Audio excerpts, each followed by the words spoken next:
Hi හැමෝටම. Hello හැමෝටම. iPhone හැමෝටම. Hello everyone.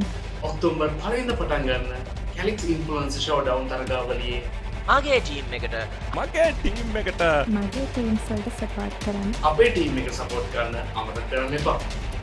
Calyx Influencer Showdown තරගාවලිය දිනන්නේ කවුද? Calyx Influencer Showdown තරගාවලිය දිනන්න යන්නේ කවුද? දිනන්නේ කවුද? කමෙන්ට් එකක් දෙන්න බලන්න. Hello and welcome back, ladies and gentlemen. Welcome to Calyx Sri Lanka's Influencer Showdown. We are here finally for the final stage, and I know I'm a little bit late, but I'm excited to be here.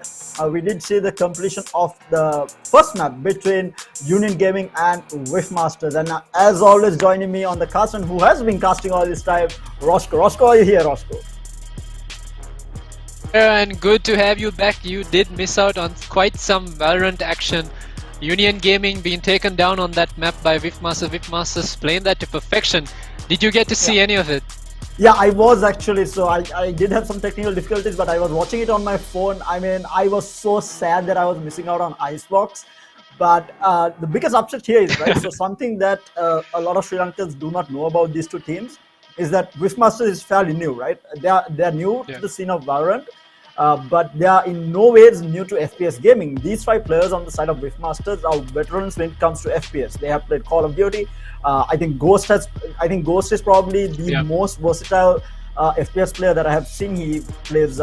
He has played Call of Duty. He has played CS. He has played Overwatch. I mean, this guy is coming from a massive pedigree of FPS gaming behind him, and likewise his entire team is boasting of Call of Duty a background and then CS as well. So it's a new team, but full of veterans when it comes to FPS. And then UG are known to be the best in the country right now, because one thing that a lot other people also don't know, yes, UG has lost a few games here and there, but as of now, they have still not dropped a tournament in Sri Lanka. They haven't dropped a local tournament ever. They have dropped maps, but they have never dropped a tournament. They have been the kings of Valorant in Sri Lanka for the longest running time.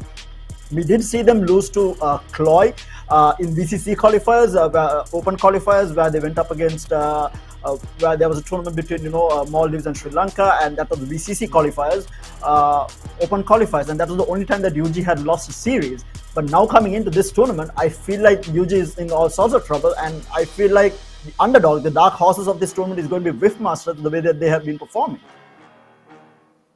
Yeah, that's true. I mean, we saw them in the previous qualifier as well, and they were playing off of each other. We saw players, even the Astra, who was Dennis, actually just popping off with the Classic and Spectre, and they've come to play. They're not missing their shots, especially Lucifer. I was casting that match, and Jesus Christ, were these players hitting their shots. Yeah, and the other thing is, so we do have like the top 8 teams in the country. I mean, massive hats off to Calyx here. The format that they have brought here, the qualifiers, the way that the tournament was structured, it has allowed the best teams in the country to come to the final showdown here, because there was multiple qualifiers where even if teams lost in a previous qualifier, they were able to play the next qualifier and then come through that. And likewise, we did see teams that came through multiple qualifiers. And I mean, it's absolutely amazing to see the talent that Sri Lanka has brought to the table. And mind you, in no way, like the top 8 teams here, they are, if you take Valorant rank, for example, these teams are boasting of, Diamond, Immortal, Radiant players in their roster. I mean, they are the best when it comes to Valorant inside the game and in the country as well. And then you have teams like WG New Order. I feel like they are the favorites right now to win the entire tournament. They looked absolutely insane throughout the qualifiers, and they brought down UG in their qualifier as well. I think it was Hashana's qualifier himself, Take Gaming's qualifier, where New Order went up against UG, and New Order won that very convincingly. And mind you, New Order right now looks unbeatable, but like I said, dark horses here, NA Wifmasters. I feel like this might be the team that comes out of nowhere and takes the entire thing, and it looks like they're capable of doing it. I mean, they just beat UG on Icebox, and up until recently, Icebox was UG's map. There was no other team that had beaten UG on Icebox other than, I think, Cloy, and they have been absolutely destructive on that map. And today we just saw Wifmasters take a 13-6 now? I think at the end 37 scoreline. I mean, Union Gaming didn't have a lot they could do. They were even on the attacking half. They'd get into side, but following that, the post-plant holes weren't as strong as we would have expected from UG, or what we're actually used to seeing from them. Looked quite weak. There was some weak link that was going on, and Whipmasters took complete advantage of that. Yeah, and again, I feel like majority of is due to the roster shuffle that they have had. I think we did see a couple of players going from UG to New Order. We had Crom switching out. We had Raider coming in with Jinsol. Then we now have actual Raider stepping out, and we have another new player coming in, Jazz. Again, this is going to take some time for UG. This is in no way to say that UG is a bad team. They're still a really good team. It's just that it takes time. Teams need to, stabilize. They need to play off of each other, and they need to have that team chemistry to work. Because at this level, yes, you need to have good aim, but everyone has good aim at this level. And then it comes down to how you play well as a team. And right now, UG, I feel like is lacking that. I think Jazz especially the newest player into the team, and then you have Jinsol who joined team UG for Calyx Influencer Showdown itself. So these are two new players coming into this tournament, joining with UG. So it's going to take some time for them to sync up and work well with the three veterans, Roach, Benji, and Defiance. And we do have the second map starting up. It's going to be on Bind. And I guess we didn't even have time to talk about Agents today. We are going to see it as it is right now. And what do you think about Defiance playing on KO the entire time? I mean, I'd like seeing a KO brought into the composition of a team, and Defiance has been playing that role perfectly. But the problem is, I don't think Benjay is as an impact player as he is playing on Defiance's role, which is the controller role. Benjay has been, remarkable on his sentinel roles. He's allowed to flank, and he's the. I mean, I feel like the previous map, what UG were actually missing were these players, someone who was lurking, trying to get into weird positions, and that would have normally been Benjay who would do that. But since Benjay was on Omen, and he had to be there to support the players with smokes, since they weren't running a Viper either. I feel like UG didn't have that, extra sort of zest to the team, that someone who could do something special. And I feel like that's kind of what costed UG that map. Yeah, and I felt that it was very strange that they didn't have a Viper on Icebox out of all maps. Yeah. We actually have seen quite a good number of pro teams who do not run Viper on the map as well, but when it comes to the current meta and the statistics, having a Viper, you tend to win more rounds. I mean, you win more of Icebox.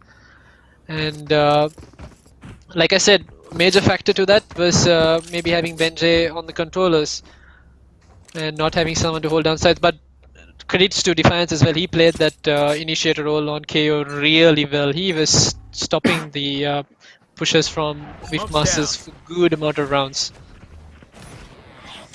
Yeah, and we are going to be getting into the game. It's going to be Whipmasters on the defense here, and it looks like it's going to be a fast B hit coming out from UG here, with just Benji lurking. Benji, even on the controller, is going to be lurking all the way at a shot right now.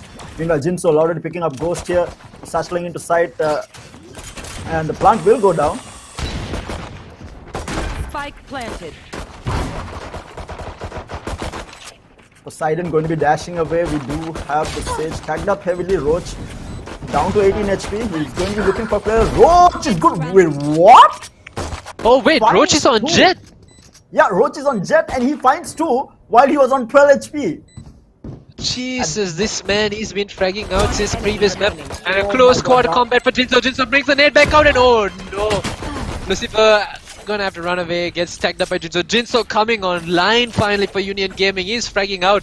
Let's hope to see more of this from there. Right? I think he got 3 on the round. 3K on the round, yeah. He opened up the scoreline, opened up the frags as well for Union Gaming. Something that Union Gaming may have been missing. I hope this guy is mentally reset, got everything in check, and now he's just ready here and he's come to frag out. That's what I want to see from this guy.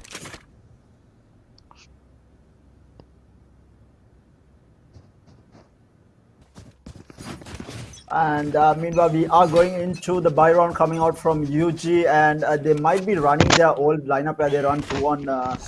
Actually, no, they have gone in for full Spectres with a Judge. And the Judge is going to be on Roach actually. Roach has been favoring this Judge a lot, and he finds. One, he finds one here onto Ghost. Back outside cleared by that pain shell. Roach on top of the boxes is not going to find any more. Poseidon holding down elbow here. Benji finds Dennis as well. This is a save coming out from Riftmasters. And Roach is finds finding another. more and more. The judge didn't work out too well for him in that previous map, but it is working out for him. I say that and he gets picked off. It might be the caster's curse coming into play. Sorry, Roach. You've lost your judge, and One now player standing. Benji gonna aggress towards ice speed. Ice speed falls All as well. down And it's all up. Poseidon gets a tag, but that's going to be it. It is going to be just one player falling down. UG is going to be really happy with that buy coming out, and now the full buy round coming out from Riftmasters. Mind you, this is Riftmasters map as well, right? So they are looking to win this, but we have seen tournament games where the teams win each other's map instead of their own maps. So, you know, Yeah. we might be seeing a game 3 also, hopefully. I mean, hopefully, I mean, that's what we want. And it is Breeze as well. We might get to see Roach on the Sky, but the way things are going and how odd these competitions have been, I'm pretty sure Roach is going to be on a completely new agent Okay. and not the Sky. Byron coming out. Meanwhile, Lucifer on top of the wall gets tagged down. He's going to be able to heal himself and back off by the looks of it. Yes, he's going to be able to back off. Still, no one has entered the site. There's a good hold coming out for the time being. Roach again, still on the judge here. So much happening right now. Roach goes in, takes down Poseidon. And meanwhile, Lucifer gets flashed up and he will get taken down. Jazz in the meantime finds Lucifer with the Sheriff as well. This is horrible for Riftmasters right now. Up against the 5 players, Ghost managing to take out Defiance here. They cannot afford to lose any more players, but he is down to very low HP. The heal will come through. They will bring Ghost back onto full HP. Oh no. Oh, well, Ice Speed takes out Jin's soul. The judge at work, but not going to be good enough. Ghost finds another Ice Speed on with the kill onto Roach, and Benji left in a 1v2. Very healthy though. The diffuse will come through. It is going to come through.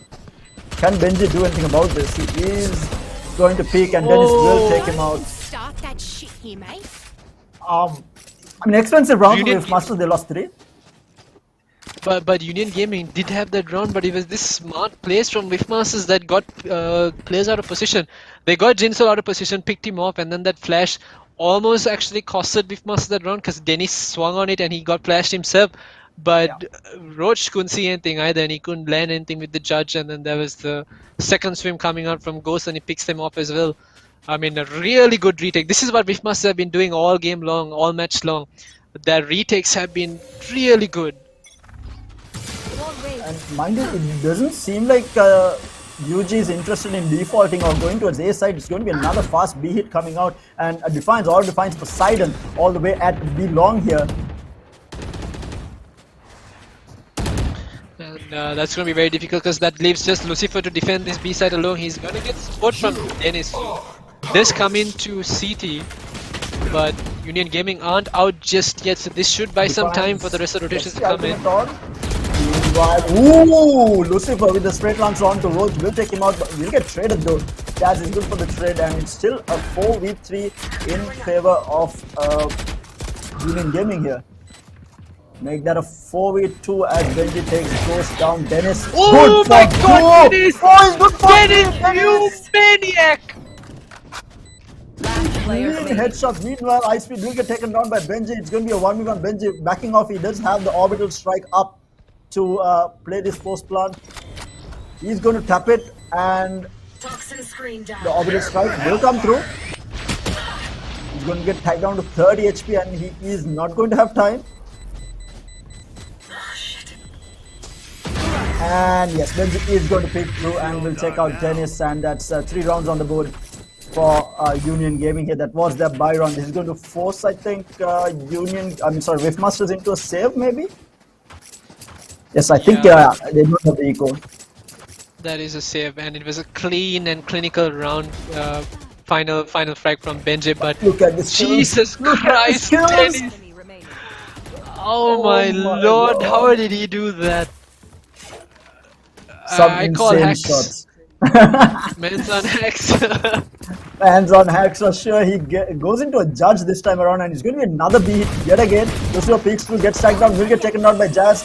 The boombot goes into Hookah, and Poseidon is trying to back off. Pensha is also trying to clean out Hookah here. There is no one at Hookah right now. The blind will not get any information. Poseidon has backed off towards the elbow here. Roach still going in strong here. How much damage can they do? Dennis meanwhile stuck inside teleport here. Benji holding it down. The problem for Benji is if he's going to peek away from that and allow Dennis to close in on him, he's going to be in a world of hurt. But that and as a judge, and Dennis this fall. One And enemy it's remaining. two. Roach in the meantime takes down Poseidon down to the last man, and Jim Soul will clean him up. And that's a flawless coming out from Union Gaming. They're going to be really happy with that. But another full gun round coming out for Riftmasters. How much can they do with this? They really need to bring this back because obviously you need to get as many rounds as possible, and we do see tactical timeout being called by Riftmasters. I think they needed to. I think they were just letting Union Gaming dictate the pace of the game a little bit too much here. One enemy remaining. Yeah, Union Gaming, they were being slowed down by the utility from Riftmasters, but that didn't do much because right after the utility from Riftmasters went away, Union Gaming just rushed into side, and they've been hitting B side every single round, and it's been working out for them. So I think Riftmasters are now kind of discussing, hey guys, okay, our B side is looking a little weak. Can we do something about that? Do we stack one single player, maybe the Viper on that side to help out, or are we going to stack 3 players on that side? Something to get Union Gaming to think about what they're going to do. Because right now, it seems to be that Union Gaming are on autopilot. They're just going and hitting the site, and they're getting what they want. Yeah, that is exactly what is happening. They haven't been able to find an answer. Again, a smart move though. They have left A side alone just because of the Viper, I think, majorly. But this is going to be a horrible affair because now it's going to be an A hit, and it's just going to be Dennis the man on site here with the rest of Riftmasters stacking B side. Union Gaming calling this to perfection here. They are going to have a free site here on entry if they do enter it fast enough. And yeah, we do see Roach already updrafting, dashing forward, taking control of that U-Haul Labs area, and they will get the plant down quite easily here. Dennis has backed off towards Haven, but now for the retake. We do see them, most of them coming through spawn here. Poseidon good for the kill onto Roach. Roach holding a very close angle. Through CT, they're not finding the kill. Poseidon will get healed up. You needed Roche to come away with that laser frag there. Doesn't work Now out the for him. side And now the goes down, Lucifer Super takes down one, will get traded. Defiance with this like a good for to Poseidon, and Ghost both take 2 kills. Benji will find Ghost through the smoke, and Blaze-Storm popped, and Poseidon will clean it up, taking no chances at all. And they will take round number 2 under the back. This is going to be another full gun round coming out from both sides because Union Gaming has built up that eco. Yeah, and that timeout was entirely to figure out what they can do for B-side. And I mean, they made the right call in the terms of how Union Gaming were playing, but the anti-strat from Union Gaming was on point, like you called out. Fortunately, though, Riftmasters did manage to get that round back. They made a big mistake. It was a blunder, but the retake was good. And like I said, Riftmasters will win the retake the way they've been playing. I've almost lost like 1 retake of like 8 retakes that they've committed to. Again, it's going to be a free A side that they're going to be entering here. Riftmasters are just playing for retake here. They're leaving the site completely open, and this might be working out for them just because of the fact that they have been losing the hold, right? So why hold? You play for the retake as a 5-man team rather than trying to hold down the site. Yeah, these players, Riftmasters look a lot stronger when they're playing off of each other instead of a couple of players trying to hold on the side. Yeah, you're right. Very strong. Spike planted. Yeah, they are basically playing for retake here. If you see where Poseidon and Dennis is playing, they barely even stayed inside the site.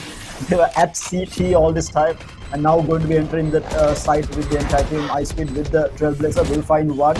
They are going to be going in the open hand. Dennis is not going to be good for the kill. Benji takes down 1, takes down 2. Benji good for the crossfire as well. And meanwhile, Jazz on lamps here. We'll check out another down. Poseidon good for one, but will get traded by Jin. So the retake not working out for them this time around, and Union Gaming taking round number 5 under their belt, going into this 8th round. And it was actually Benjay who was playing those aggressive positions to find those 2 frags. If Benjay had not found those 2 initial frags onto, it was Lucifer, yeah, Lucifer and Dennis, that retake would have gone a whole other way. Yeah, I feel like during that retake they cannot cross those boxes without using one of Sky's blinds, because the crossfire that has been set up by Benji, and I think it was Jazz, right? I think it was Jazz. I think the crossfire. Yes. Meanwhile, you do see all the 2 players falling out. This is a save. Spike down B. High speed with the Bucky will find the kill onto Jazz, but Jinsol is good for the trade. And meanwhile, Ghost takes out Benji as well with a pistol, no less. Enemy remaining. Jinsol with the showstopper will take out Ghost. There is the trade, and down to a 1v3 now. This is a really good save coming out from Whiffmasters. Managing to take out 2 already. Yeah, and the read from Union Gaming to realize that it was Poseidon was actually stationed on B side, and to go away and have this man try to play into them, and he has just a frenzy to work with. He should be able to get some sort of a gun here, and Roach will fall off that position as well. It's actually a bait. He's going to come back, try to, but oh no, I think Roach is going to fall here right now. Okay, no, He might Roach get hears it. backstab here. No, he hears it. He hears it. The updraft is going to be there. He falls down, but Roach. So clean, so composed by Roach. Yeah. Me in that situation would have panicked so hard when I see a jet flying at me, and then I'm in the AWP, I can't readjust fast enough, and yeah, I would have 100% missed that for sure. But obviously Roach on a different level for sure. And with that, Union Game seems to be making a strong comeback, especially on Whiffmaster's map. And now this time around, we do see Whiffmaster bringing out that operator in the hands of Poseidon. I think this might be the change that they needed to maybe get those strikes here. And as I said, Poseidon not finding the shot. It's Roach getting that kill onto Poseidon, and that's free A site yet again, because it was just. We do have the Viper. Viper's spit has gone down and showers here, but the plant will go down. Spike planted. It's going to be another rough retake for Whiffmasters here. They did spot out Roach. Tag him down. Meanwhile, Dennis finds a kill onto Jinsol as well. Lucifer good for the kill onto Roach. Looking good here for Whiffmaster. The blind goes through high speed. Will find Jags here. Another blind. Does not hit him. He's going to take 2, and he will get taken down. Then he's good for 2 here, or 3 I think. And the orbital strike. Going to delay it for a little bit, but yeah, nothing else is going to happen, and that's going to be 4 people left alive on the side of Whiffmaster. Clean retake in the end, coming out from them. That shit here, mate. Like I said, Whiffmasters have been looking their best on retake, but Union Gaming, their momentum right now that they're carrying and the pace that they're bringing into this map looks really good. It's almost like the previous map is not affecting them at all, and this is especially Union Gaming doing this on attack. Attack being the harder side to hit on this map. Yeah, and that goes to show the experience that Union Gaming brings to the table. Like I said, there is in no way a new team or anything like that. They are considered to be the best in the country, and just not letting a game affect them. It's part of meanwhile, as I said, Poseidon finds the kill onto Roach. Yeah, it's not affecting them, I feel like, at all. Yeah, 10 shells into Hookah, forcing Lucifer back. Is Lucifer going to go through the smoke? I mean, that would be insane. No way. Blind goes through, they do get some information. Jazz will clean out Lucifer, good crossfire coming out. Poseidon not finding the kill. Meanwhile, Ghost will take down Defiance, who was on his ultimate. And meanwhile, Jinsol will find the pickoff onto Ice Speed as well. Still no proper control taken over the side. Benji is going to be good for the kill on Ghost, and that's control of the side. The reset will come on to Defiance, and they are going to be rotating towards A side here. It's going to be a 2v3 retake in favor of Union Gaming here. Yeah, and they have complete map control, but that big from Defiance is going to cost him. Poseidon finds it, and look where Dennis is. Look where this man is going to be entering the site from. He's coming in from the flank. It's quite likely that Poseidon's going to keep holding until Dennis makes his way into site, and he's going to see Jinso looking the wrong way. Jinso is sitting duck right now, unless he reads into this and realizes that something's up, but nope. One Jinso enemy remaining. sitting duck. Finds him, finds the next kill as well. The crossfire and the players coming out from Wavemaster, they were in a bad situation to start going into that retake, but again Dennis with that flank coming in, and obviously Jinso not reading it at all, or the entire team basically not reading it at all. A really good retake again. Yet again, I mean, you were right. I mean, Wavemaster's on retake, it's just absolutely insane right now. Feels like they can do no wrong. Absolutely. Meanwhile, we are looking at the replay there. It was I mean, everything was started off by Ghost there, the interfrags. But we are going into round number 11 here, and it looks to be another B hit coming out from Union Gaming. I mean, these guys continuously hitting B. It's like they don't want to go towards Poseidon. Oh, sorry, Dennis. Roach gets stacked down to 27 HP. He's going to be backing off to get some heals done. They will pick up the orb. Launching smoke. Again, they don't know that Defiance crossed during this time. Defiance is going to be holding the angle. Jinso into Hookah here with the pain shield and the boom bot.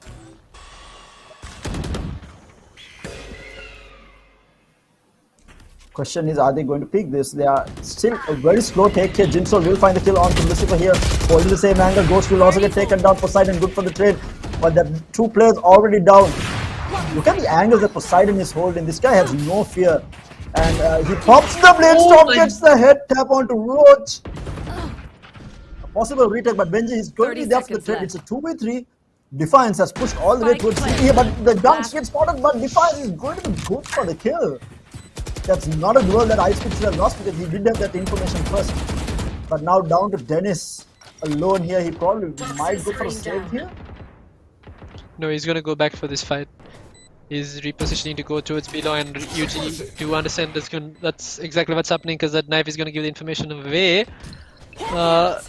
Dennis is going to buy some time, and that bird doesn't spot him either, so they probably think that he's far away from this side and trying to save, but no, in fact he's quite close by, and he's looking for these exit frags. He's going to make this round very costly for the side of Union Gaming. That he does. He finds two frags. I mean, if you don't win the round, you do something like that, it's more than enough. What more can you ask for? Last round in the half. Putting some economic dent on the side of Union Gaming here, but they are going to be having money to buy up, especially because Roach has been on the judge majority of the time until he picked up that operator, but other than that he has been on this judge. He has barely played a rifle this entire game. And Wavemasters are going to be on a weird buy here, half shields on Ice Speed, and a Spectre coming on the hands of Ghost. And it's going to be another A hit here, but this time around there are two players all the way at Showers here. But side entry has been made. The pencil is going to throw Dennis back. He is going to use that Viper Bite to try and slow things down on the plant. Poison's off. It's going to delay things, going to allow enough time for Wavemasters to go to 10. Jinso pops up the showstopper here, not going to find anything. There might be a crossfire set up, and yes, Dennis is going to be good for the kill onto Jinso. Doesn't clear the angle, gets punished hard. And that's a 4v5 in favor of Wavemasters here. Spam to the boxes, not going to find Jazz. Jazz peeks, the triple peek coming out to Jazz. In all sorts of trouble, goes with the orbital strike, takes down one, and the orbital strike on orbital strike action, but the reload coming out, but Ice Speed pulling out with the pistol. Classic. Don't even steal it. Okay, Wavemasters. They are not completely out of this yet. 5-7 half. Switching I mean, sides. the way things started, I thought the scoreline would be different, but with Masters bringing it back, I think they're going to be happy with it from the start that they did have. Yeah, for sure. And I mean, Union Gaming had the momentum that entire half. They were just going at it, always winning their gunfights. Especially, I mean, except for the fact that they kept losing a couple of retakes, 5 of them. Actually, the 5 rounds that Wifmasters have won have all been retakes. Actually, though, you're right. You're right. It is all on retake. Yep. Yeah, Yep, now Wifmasters can't retake anymore. So, what do their post plants look like on this map? Are they just as good? Yeah, that And is look at going to this. be the question. Look at this play from Union Gaming. Look what they're doing. They're going down B main, B long. They're 3 players, and they're forcing. It feels like they're forcing Wifmasters to play their game. I think this is exactly what Union Gaming want to play into the hands of Jinsol and Defiance. But they are gonna get this plant down. Yeah, Jinsol plant will down play now, Lamps live. control the oh my lord! What a maniac! And the ice split with the classic return. Replicating my what God, Jinsol what did is- to Lamps, what is happening? These guys. Laser gets taken down and the crossfire going to be good. Jazz and Roach both taken down, 2 down to the last man. Ghost, and he will get cleaned out by Benji. But oh my lord, Jinsol with the Jesus double head tap Christ. right click. Jinsol is come to play here, oh my lord. And he's not getting these normal sedimentary kills either. He's just going for these crazy flicks, outrageous kills that he's getting. All on I race. wish this man plays like this. When we play unrated or even ranked, I mean, he plays the full majority of the time when we play together. But I mean, I would gain a lot more if this guy plays like this. Like, look at this, clean. And then Ice Speed replicates it completely, but they were not able to hold it down. The Lambs push coming out from the rest of UG, cleaning things out, and they will win the first pistol round. This is going to be putting them in a really good position to clean this round up as well. Going to read the scoreline will probably read 9-5, which is going to be scary for Wifmaster to come back into. Again, slow push coming out from Wifmasters here. They are obviously on a save. Benji peeking, will tag down Ghost a little bit. I think might have hit once, but it is going to be a hit towards A side, a shot hit. The molly from Defiance holding things down for the time being. They are going to clear the angle. They find 1, they find 2. This is really good. They are going to be able to upgrade into a Spectre. Meanwhile, Roach pushing it out. This is not what you want. This is already 3 players down on the side of Union Gaming, and upgrades given to Wifmasters here.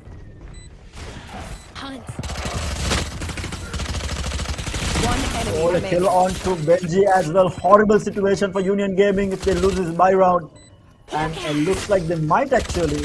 Jazz going to go for the double blind. He's going to see, not going to be able to find round. Ghost is going to be getting that kill, and all 3 of them were able to upgrade into Spectres, and now this is actually going to be a bonus for them. There's only 2 players need to buy up.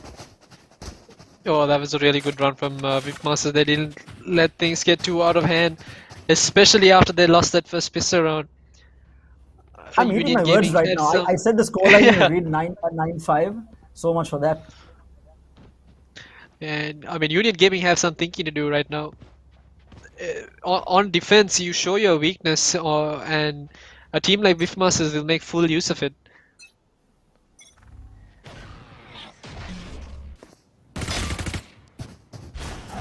Meanwhile, Benji gets back down hard. He is on a save with the Sheriff. He is going to take the teleport and get himself out. Meanwhile, Defiance finds a kill on to Dennis here, all the way in A side. But it's going to be a B hit coming in fast here. You do see Roach all the way in U-Hall. I'm sorry, Buka.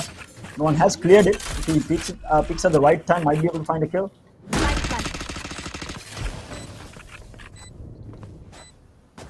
They still haven't cleared U-Hall. They need to know that there should be at least 1 or 2 players in U-Hall.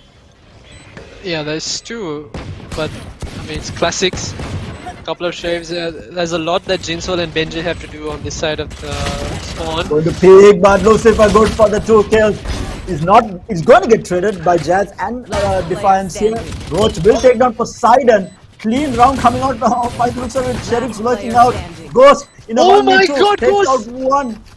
He can win this! Oh He my can! god, he does it! Some things you just can't teach. With the classic Ghost coming in clutch, this man has been playing. He's been giving it all for the side of Whiffmasters. He's been clutching round after round, coming in from that first map as well. MVP Ghost. That is for sure. He is going to be buying up for Dennis this time around. And we do see now a full gun round. It's going to be Ghost on that Spectre, saving it from that previous round, but the rest of them are going to be on rifles. But I mean, hats off to Union Gaming on the retake. They did really well until Ghost decides to take out the classic and just go ham on everybody.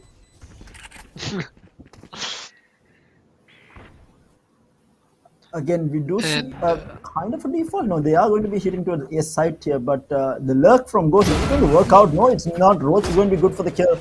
The read coming out from Roach, experience talking here. He knew that one player might actually just be there, and the read has been really good from Roach. And he's going to be putting a small dent in the push that was to come out from Whiffmaster City. That is one of their controllers down at least. Yeah, and Seekers they're going to do play go this quite safe. Yeah, they actually released that Seekers from close to spawn, and that is because they can get the res in and bring Ghost back into the game. Oh, the Poseidon gets Benji, but the trade is going to be there from Jazz onto Ice Speed. It's a 4v4 though.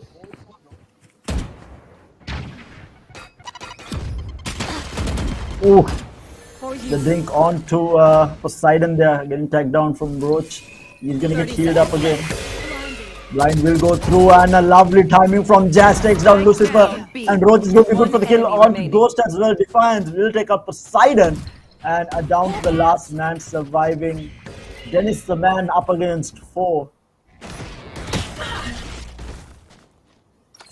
And he's running out of time.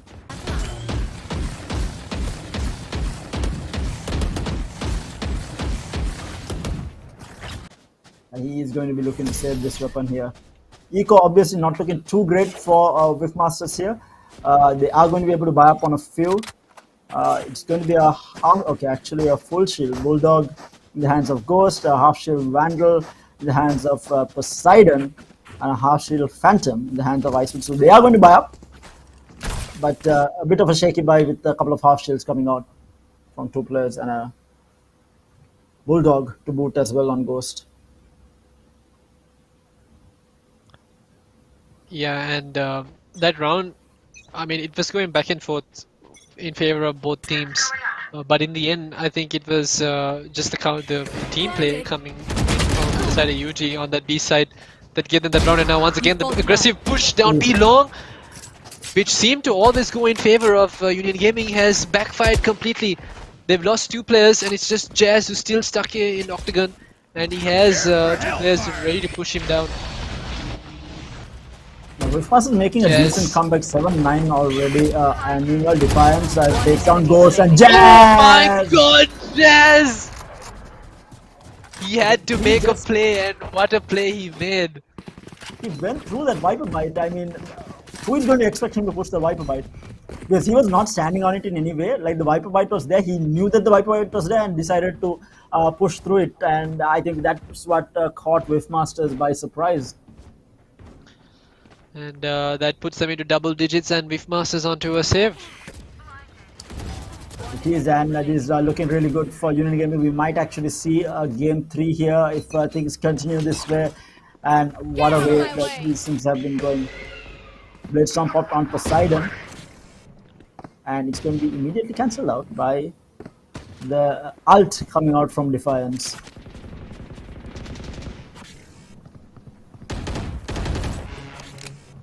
They do have an idea of where Ice Speed is. No one really making a move right now, and smart play coming out from Union Gaming. They are playing back off sites. They know that they have the gun advantage and no need to take any close range fights here. But a full rotation coming out from Riftmaster. They still haven't really entered the site or got any information. He's going to give them UG some information here with that blind coming out from Jazz there through elbow. Again, are they going to double fake this? No, they are going to be rushing into side. That is going to be Poseidon with the updraft. Will take down Jazz. The trade is going to be there from Benji at least. Lucifer, meantime, gets the head tap onto Roach, and that's 2 players down on the side of Union Gaming already on the save coming out from the Masters. Benji looking for more here. With the wall going down, will get Lucifer, making it a 3v3. Still the gun advantage, obviously, towards Union Gaming here. They haven't been able to upgrade. But okay, goes in the smoke. Oh. Looked a bit scary for a moment there. Ghost will be taken out. Dennis with the tap onto Benji. Clean headshot coming out. 2v2 now. One enemy remaining. And the shot speed is going to be good from Defiance onto Ice Speed. Last man surviving. Dennis up against 2. Not going to be good enough with the Sheriff. And that's Defiance with the 3k on the round. Close things up and making it 11-7 going into this 19th round.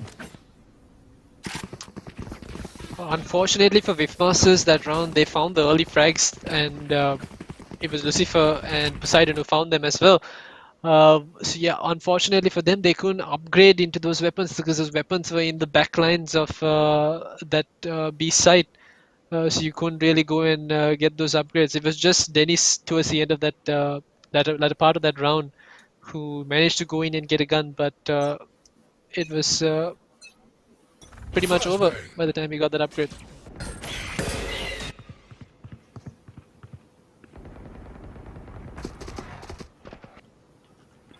Going into this round, we do have a full buy coming out. Roach bringing out the operator as well for Union Gaming here. This is the first round that he is bringing out the operator on defense here. They need to, Riftmaster obviously needs to be careful of this. They have no information of this. Viper Split goes down through showers here, trying to take control of part of A side here at least. And we do see a rotation coming out from. Actually, this is a bait. They're coming through shot. They Viper walled up showers here and okay. Oh, the read. Roach knew it was happening, but a little bit too late. Poseidon good for 2 kills onto Jinsol as well as Roach here. What a play coming out from Riftmasters. The fake through showers into a shot. Benji holding the orbital strike. Haven't really planted yet though. This is really interesting slow play coming out from Riftmasters. Benji going to come through. 30 seconds. The wall will go up. And the orbital strike will come through. Not going to be able to get a kill here though. Stopping the plant, delaying things up. And now the plant. Molly will also go through Poseidon, delaying things as much as possible with the smoke clouds. So many things happening here. Jazz trying to go through. The blind can be there, not going to find. Poseidon going for 2. This man has been on fire. Updrafts up onto the boxers. Going to go through. Looking for that last man Defiance who is looking to save his weapon. Oh no, he is not. He finds one onto Poseidon. Backs off. Going towards Haven. Two of these players are on very low HP. But the problem is the Viper Spit is still active. He can't see them. He cannot, and he's down to very low HP, and he is going to look to save this weapon here. 8-11. Yeah, he is going to be able to get out in time. And with that, we do see them going into weak buy here on the side of Union Gaming. I think only 2 players would have money here. And here's the player that opened up the site for Riftmasters. Poseidon finding the second frag. Right? Yeah, it was a 4K, these two.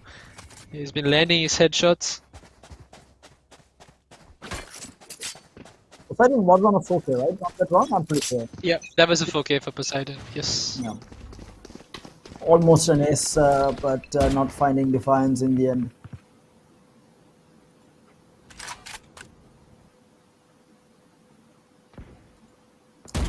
(11-8) here. Things are heating up from both sides. What a game we have, and what a way to start the final showdown between these 8 teams.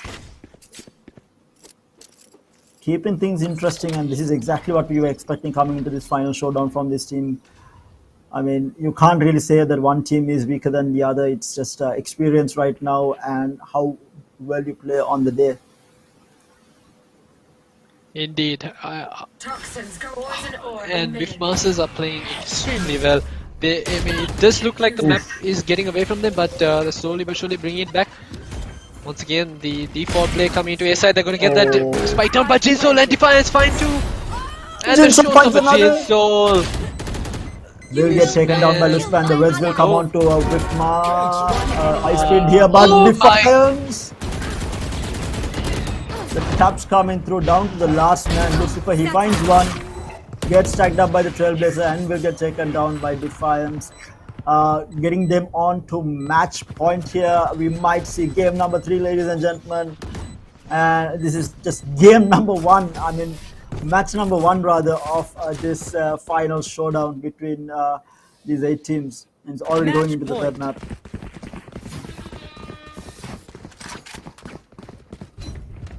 Can Whiffmasters force overtime is going to be the question. And again, this is I said that this happens quite a bit where teams win each other's maps, and this is exactly what we are seeing. We did see Whiffmasters completely dominate Icebox, and now it's Union Gaming taking control of Bind, which was a Whiffmasters pick. Yeah, and now going into the decided breeze, it's also like I mean, it's a wild card of a map. Yeah, that is for sure here. Getting some information into Showers, they did find out that there was one player holding Showers at a very close angle, but it was Defiance. He does back off to the back off side,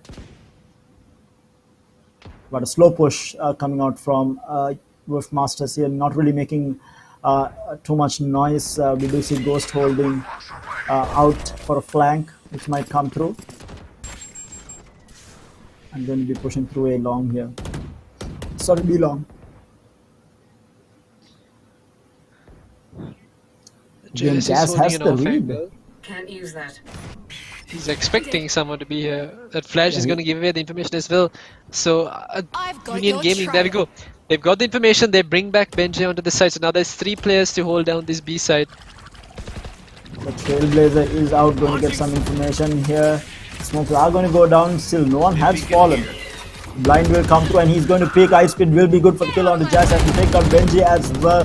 Looking for more. 2 players down. It's a 3v5 retake in favor of Whiffmasters here for the time being. And look at Dennis. Look at Dennis coming through A side. There's a massive flank coming out. In the meantime, Poseidon has actually popped up his Blade Storm as well. Oh no, Dennis is going to be able to do a lot here. Lucifer in the meantime takes down Gold. He takes down Jinsoul as well with the pistol, and Lucifer with the other next pistol kill as well onto Defiance. 9-12 now. I mean, I cannot count these guys out. I mean, they just need 3 rounds in quick succession to bring this back. Yeah, and Dennis didn't have to do anything that round either. He timing. I mean, his timing was really good. It's just a matter of his team held down that side really well. Post plan to perfection, and Lucifer doing work there. And again, I mean, I feel like the amount of work done by the duelist on the side of Union Gaming has not been that great. Even Roach this time around not really fragging out too hard on 13 kills. Again, this is a switch of characters that might be hurting them. The switch up of agents. This is the first time I'm seeing Roach on Jet. Yeah, and it's also the first time we've seen Roach going on an agent and bringing out the operator. He's tend to be known as the rifleman who doesn't miss his shots. So does putting him on as operator hinder UG's fragging out capabilities? Yeah, I feel like they're still trying to find their way with this new team here, and that's exactly what we did see on Icebox as well. I mean, they really couldn't find their rhythm as a team on Icebox, and even on Bind here. Yes, they are ahead, but this is not the old UG that we are used to seeing. Yeah, they've had a lot of roster change, and like you called it, still finding their footing. And look at this Ghost. 30 He's seconds left. individual plays. This man has been on the top of the charts. If there's a chart right now, to stack up who's been getting, who's been the most impactful in this game and any previous game during this Calyx qualifiers. It has been Ghost. It's always been him. Meanwhile, they are trying to get into side. They did find that first pick off onto Roach, and the plant has gone down, Sashing forward. Oh, Ice Speed does have the angle, will take him down to the last man, and he will get taken down. Ghost is going to be good for the kill. Whiff Masters are bringing this back, and he's going to force UG into a save, if I'm not mistaken. If I have my maths down right, this is going to be a save that UG has to go through. This is a save and things are not looking too great. You might expect Defiance to actually buy up that round Jinsol as well, or will they actually be saving for the team economy to play for the final round?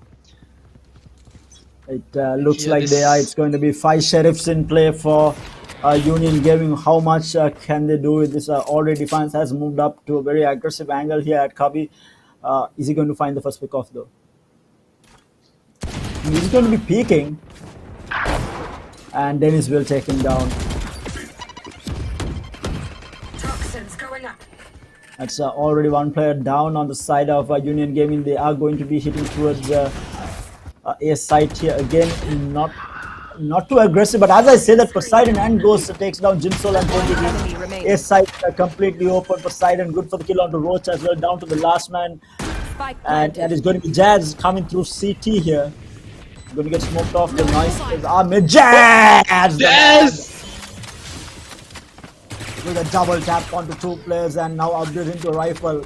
If he clutches this up, it's going to be an 8 and it's going to be absolutely insane. The blind, but the slow ups coming down on time and the Molly is slowing it down. Oh, Good God. It's absolutely Blind is difficult going for to be good. Jazz. He gets another. Finds another. That's a 3 kill. Oh, but Poseidon is on angle. Oh man, that was a very scary round for Beefmasters. I mean, they had it, but Jazz, 1v5, almost closing things out for Union Gaming. 12-11. I was talking about overtime. It might seem like we might have one if Beefmasters can close this out, if they can keep their composure and close this out. Because now Union Gaming does have that full buy coming out on their side. Full round of utility, full round of guns, you name it, they have everything. So both teams now, Union Gaming on a match point and game point as well for them, because if they lose this, they are out. Whiffmaster, of course, does have one map already under their belt. They are feeling the pressure a little bit less here, for sure.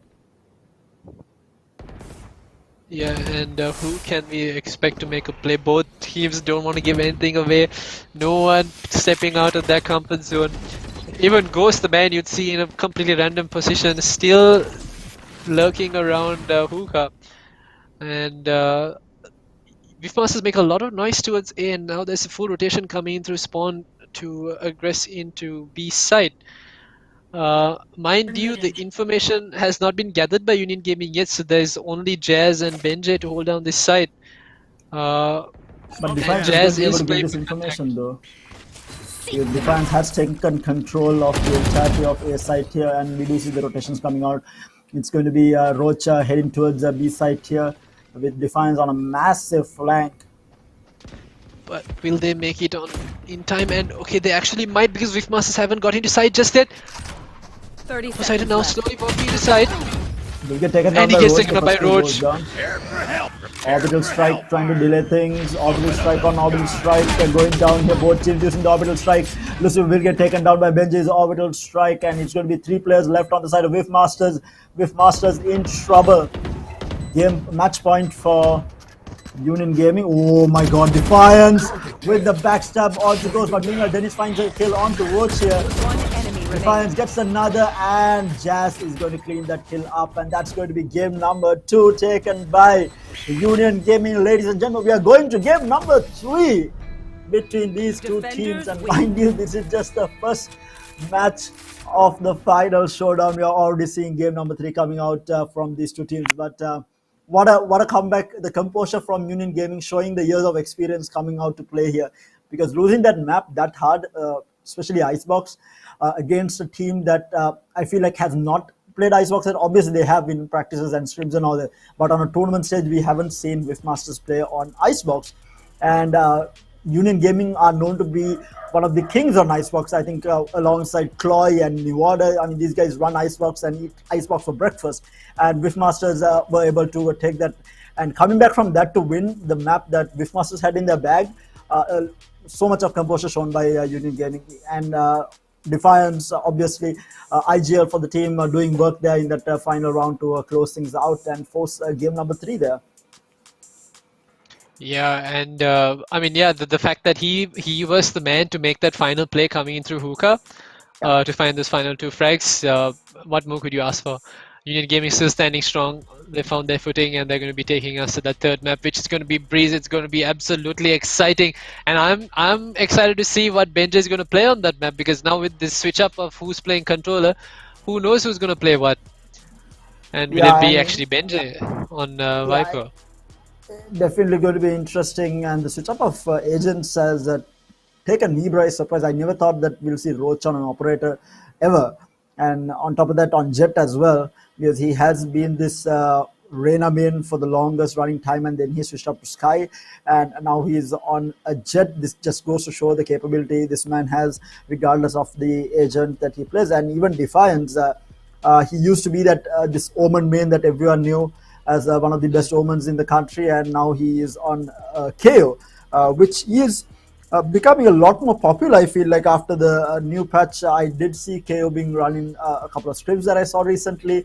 I mean, he's picking up in popularity, and I really love to see this. I hope we might see a Yoru come into play somewhere down the line, because this agent has been ignored completely throughout the competitive scene. Whether it's locally or internationally, Yoru is just ignored right now, and I feel sorry for him. You may be dreaming a little too far there to expect Yoru to come in. I mean, we still haven't seen a Fracture though on a competitive stage. Once not Fracture yet. comes It'll into take play. some time. Yeah, once it'll Fracture take comes some into time.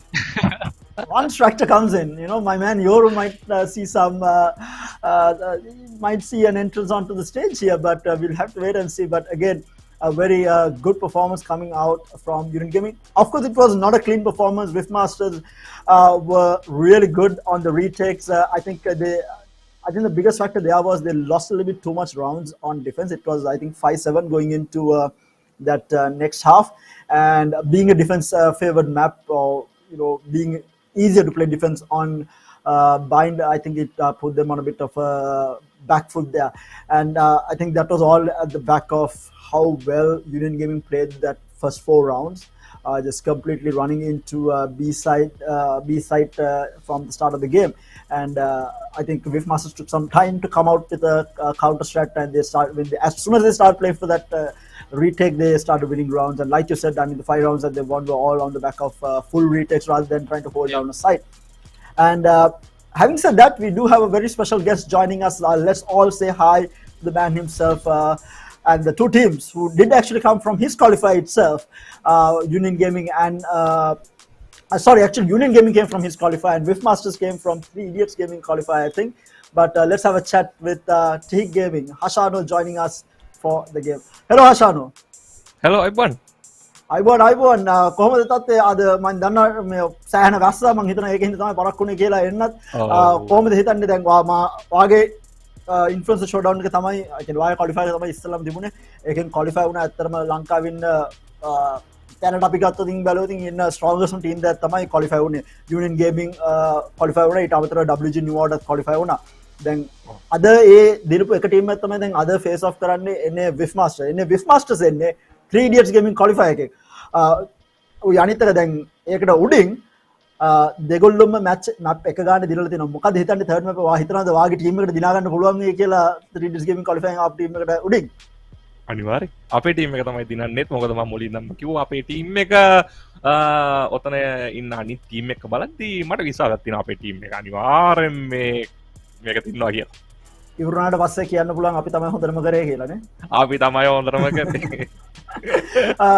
ඊට අමතරව ආශාන දැන් අපි මේ Calyx එක මේ tournament format එක සෑහෙන අලුත් ලංකාවට. මොකද මේ වගේ ෆෝමැට් එකක් කිසිම ටයිටල් එක කිසිම ටූර්නමන්ට් එකක් දැකලා නැහැ. මොකද කියන්නේ මේ ෆෝමැට් එක ගැන? ඉතින් සතුරුයි ඇත්තටම මේ වගේ දෙයක් කරන එක සම්බන්ධයෙන්. මොකද මේවයි කරන්න තමයි අපේ ස්පෝට් එක තව වර්ධනය වෙන්නේ. ඉතින් හොඳ තැනකට ගෙනියන්න ඔයාලා මාහර මාගු සේවයක් කරනවා. ඉතින් ඒකට අනිවාර්යෙන්ම ආචාර්ය දෙන්න ඕනේ. ඉතින් මේ වගේ ටූර්නමන්ට් කරන්න තමයි පෙළඹෙන්නේ. ඉතින් මේ ස්පෝට් එකට එන අපේ කොල්ලෝ කෙල්ලෝ දක්ෂ කොල්ලෝ කෙල්ලෝ ඉන්නවා. ඉතින් දැන් ওই ටූර්නමන්ට් එකනුත් පේනවා කොච්චර දක්ෂ කොල්ලෝ කෙල්ලෝ ඉන්නවද කියලා. ඉතින් ඉන්ටර්නැෂනල් තවත් ප්ලේයර්ස්ලත් එක්ක ඇටැක් කරන්න පුළුවන් ප්ලේයර්ස්ලා ලංකාවේ ඉන්නවා කියලා මෙතනින්ම දැන් ඔප්පු වෙලා අමාරුයි. ඉතින් ඉස්සරහට ලොකු හොඳ අනාගතයක් තියෙයි මේ යන විදියත් එක්ක. සහ මේ වගේ ටූර්නමන්ට් කරන ඔයාලටත් ස්තුතිවන්ත වෙනවා. මොකද මේ වගේ සැඟවුණු දක්ෂතා තියෙන ටැලන්ටඩ් ප්ලේයර්ස්ලා එළියට ගන්නවට. Thank you so much Sashan. ඒත් එක්කම ෆයිනල් මම වැඩිලාවත් තියාගන්න කැමති නැහැ. අන්තිමට අහන්න තියෙන්නේ මොනවද කියන්නේ? දැන් ඔයගොල්ලෝ වාගේ එක ටීම් එකක් අද ඉන්නවා. වාගේ අනිත් ටීම් එක හෙට ගහන්නේ ක්වාටර් ෆයිනල් එක. WGL in New Order මොනවද අන්තිමට කියන්න තියෙන්නේ මේ ටීම් දෙකට සහ ස්පෙෂල් යූනියන් ගේම් එකකට? මොකද union gaming tournament life the balance තමයි දැන් මේක මේ මැච් එක මේ මැප් එක පෙරදුනොත් ඒගොල්ලෝ ටූර්නමන්ට් එකෙන් එළිය දින්නොත් ඉස්සරහට යන්න පුළුවන්. මොකද කියන්න තියෙන්නේ අන්තිමට ඔය ටීම් දෙකට? ටීම් දෙකට කියන්න තියෙන්නේ ඉතින් පැරදුනත් දුක්ෙන් එපා. මෙතෙක් කෙනවා කියන්නේ ඉතින් ජයග්‍රහණයක්. ඉතින් පැරදුනත් දුක්ෙන් එපා. තව මම හිතන්නේ තව ඉස්සරහට මේ වගේ ටූර්නමන්ට් තියෙයි ඔයාලම කරන. ඉතින් ඒවට සහභාගී වෙන්න ඊළඟ වටේදී ඊළඟ තරඟවලදී ඕගොල්ලන්ට පුළුවන් ෆස්ට් ප්ලේස් එක ගන්න, දිනන්න පුළුවන්, ජයග්‍රහණය කරන්න පුළුවන්. ඉතින් ඒ වගේම තමයි දැන්ටම ඔයගොල්ලෝ දිනලා ඉවරයි. දැන්ටම දිනලා ඉවරයි. ඉතින් ඒ වගේම අපේ ටීම් එකත් මට විශ්වාසයි තියෙනවා අපේ ටීම් එක කොහොමද දිනයි කියලා. සහ සතුටුයි, ගොඩාක් සතුටුයි මේ වගේ හොඳ ප්ලේයර්ස්ලා ඉන්න එක සම්බන්ධව මට ගොඩාක් සතුටුයි. Thank you so much Sashan මහත්තයා join වුණාට. ඒත් එක්ක මම හිතනවා ඔයගේ ටීම් එක හොඳට perform කරයි කියලා එන්න තියෙන quarter final matches වල. So thank you so much මහත්තයා join වුණාට. Thank you. So there you have it guys. That was Hashano himself congratulating the team and some very wise words also. Mentioning that all teams who have got to this point are winners regardless, because I mean the format was as such, it wasn't an easy way to get into the final 8 as well. So it wasn't in no way an easy road for any of these teams, and especially for these teams that now have to go through the best of the country to get into that final game, which is going to be held on Sunday. And mind you guys, I think Ralph mentioned this in the previous game as well. We have so much of Valorant to be played during this weekend, and now the weather is as such, y'all can just sit at home, cozy up, get yourself some popcorn and be ready for all the matches that are going to be coming your way tomorrow as well. But we do have another quarterfinal match today. But let's take a look at the head-to-head between the two top players. It's going to be Defiance from UG and Poseidon from Wave Masters for this game. Poseidon coming out with 25 frags.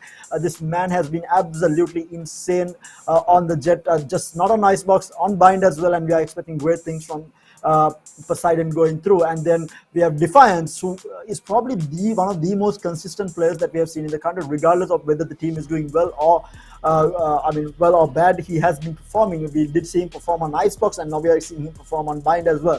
He is the IGL of the team, and he is the Sheriff's captain. I mean, who has been holding that team together, and we see it in the scoreline as well, doing work for his team, as well as that final round that he managed to clutch up with that flank coming through hookah.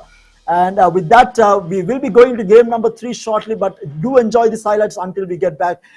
We will be back shortly, guys.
Defenders win. Hi හැමෝටම. Hello හැමෝටම. iPhone හැමෝටම Hello everyone. October 1 වෙනිදා පටන් ගන්න Calyx Influencer Showdown තරගාවලියේ මගේ team එකට මගේ team එකට මගේ teams වලට support කරන්න. අපේ ටීම් එක සපෝට් කරන්න අමතක කරන්න එපා. Calyx Influencer Showdown තරගාවලිය දිනන්නේ කවුද? Calyx Influencer Showdown තරගාවලිය දිනන්න යන්නේ කවුද? දිනන්නේ කවුද? කමෙන්ට් එකක් දෙන්න බලන්න. Hello, guys, and welcome back to the Calyx Influencer Showdown.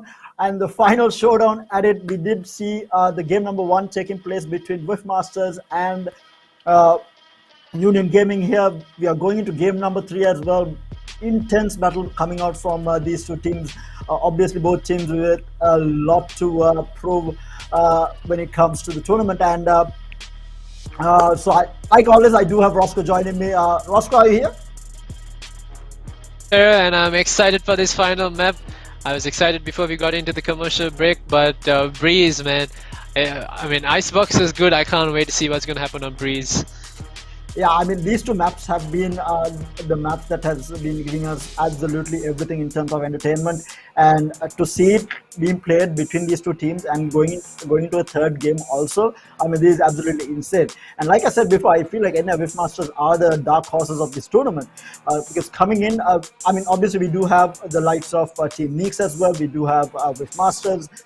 These are teams that haven't really been seen a lot in the competitive scene of Valorant as of yet, and this is the first tournament that they have come in and basically shined out of so many teams that took part in all these qualifiers. And I feel like the run that they're having is extremely good, especially with Masters. And I think you mentioned Ghost, right? I feel like Ghost is probably the most impactful player that we have seen throughout the qualifiers, doing so much work for his team. He is not top fragging in any way, but the kills that he has been getting and the plays that have been he has been making have been so impactful for Masters' performance. What do you mean he's not top fragging? He was top frag on Icebox. Icebox, yeah, okay. So what I meant to say was he was not top fragging all the maps, you know? Yeah, that's Correct, a sir. better way to put it. Don't take the credit away from the man who's been doing so much work for the team. But yeah, I feel like he has been the most impactful fragger in terms of all the players that I have seen. Because those impactful frags has what made Team Masters so good when it comes to playing this tournament. And again, not forgetting the likes of Poseidon as well. He has been fragging out insane. This man has been absolutely insane. He was on Jet this time around. I think he was on Reyna in the previous game, right? Yeah, he was on Reyna. Right? Yeah, he was. Yeah, so I mean, absolutely insane throughout the entire tournament.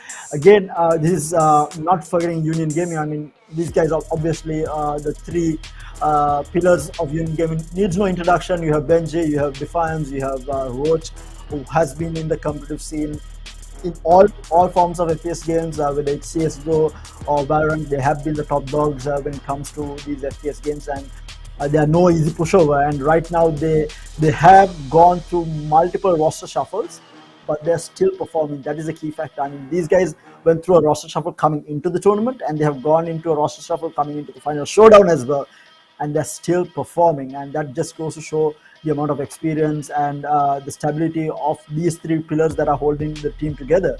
I mean, these three has been absolutely insane.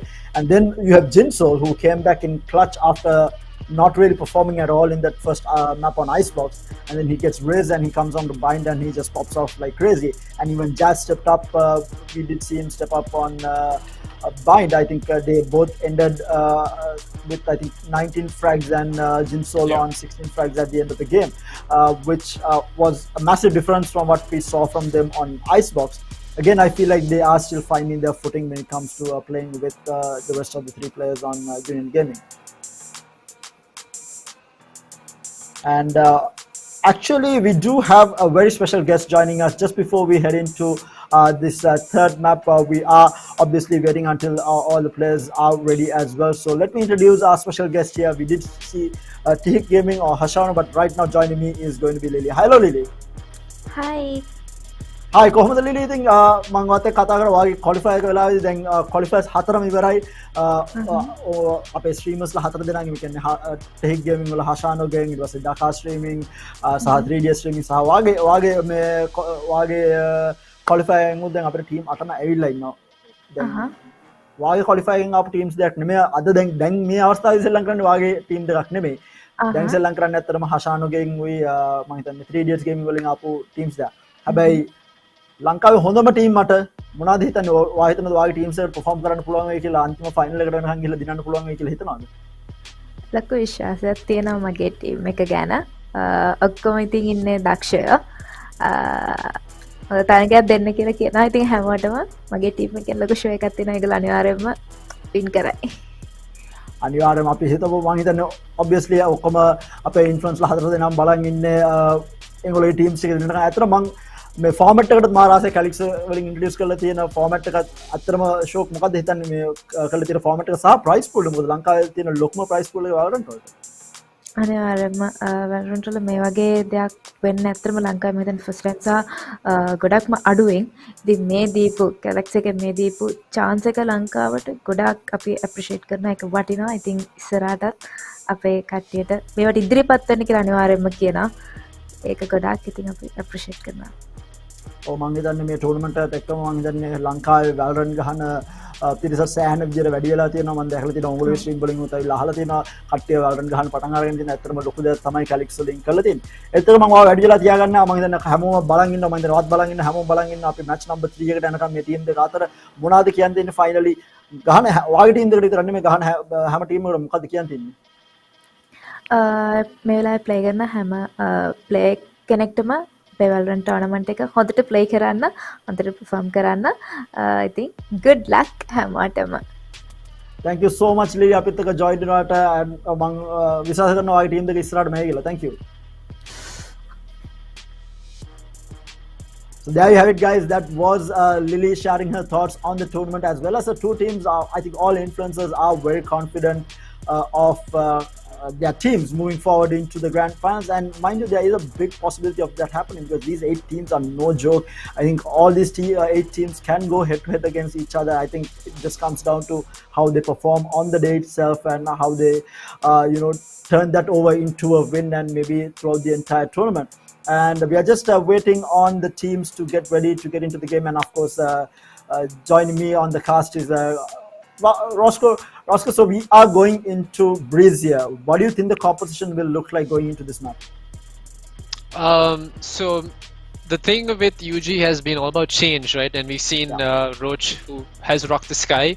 We saw him rock that on Breeze and Haven, and I mean he was looking pretty good. And this was back when the ult charge for Sky was only 6, which meant that this guy was pulling out the trail base like almost every other round.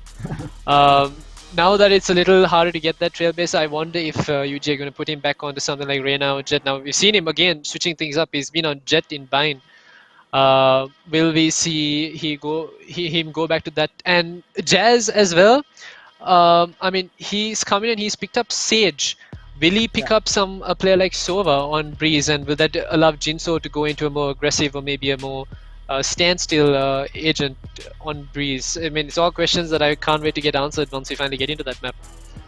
Yeah, and what do you think about Whiffmasters? I don't think we saw Whiffmasters on Breeze. Did we see Whiffmasters on Breeze? I'm not entirely sure. No, but we have not seen them play Breeze. Yeah, and their composition also has been changing here and there.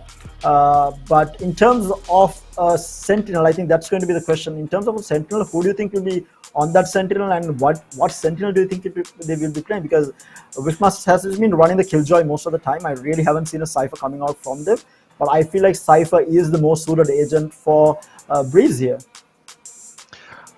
Yeah, definitely. I mean, it's hard to say. It depends on how the team decides to play and whether they want to allow their Viper to lurk instead of their Sentinel. But Ghost has been good on. I mean, he's been good on KJ. He's been good on Brim as well. If you expect a Sentinel to come out of him, it will probably be KJ because KJ can hold down the B side. But then, I mean, it all depends. We've not seen Whiffmasters play on Breeze. We know for a fact they're going to be bringing in Jet in the hands of Poseidon. And we know, I mean, we know Ice Speed is actually not going to picking up a duelist because he tends to play Raze a lot, and Raze are not really pick that much on Breeze. He might actually pick up the Sky once again. I mean, so Ghost has the freedom to pick up either Viper or a Sentinel, and rock the dawn. He's been the guy who's been getting into these weird positions, finding timings and opening up different areas of the map for his team. So you want him to replicate more of the same and help out his team. Looks like we'll have all our questions answered. It's going to be a double duelist lineup coming out from UG. Not something that we have seen on Breeze at all. But it's going to be Roach on his signature Reyna. How I love to see this Roach back on his Reyna. This guy is absolutely insane when it comes to his Reyna. And we do see Jazz sticking to his Sky from the previous game. Benji is going to be on the Viper with Defiance on Killjoy. Now this is new. This is very new. I mean, this is UG completely shuffling their. No, I mean, not just their roster, but their compositions for each map as well. What does this allow Benji to do, him being on Viper? I mean, he can lurk, but we've not seen UG lurk, and it was actually Defiance who lurked in that final map as well, final round to win it for UG. And the interesting part is Ghost is also going to be on Cypher instead of Killjoy. Oh man, yeah, gonna love that man getting into those good positions on Cypher. But also another thing to add is that Jinsoul no longer on Sova. We're gonna see him on Jet. He performed quite well in the early half of Bind on Raze, but his Jet has been a little bit of a talking point. He wasn't able to frag that hard on Icebox. Hopefully he can brush that game off his shoulders and get things going on Breeze. I think he might have already done it with that performance coming out on Bind with that Raze. I think he just needed to calm his nerves down a little bit and find his rhythm. And we did see him finding it on Bind. We might see him pop off this round and see a different performance coming out from Jinsoul this time around.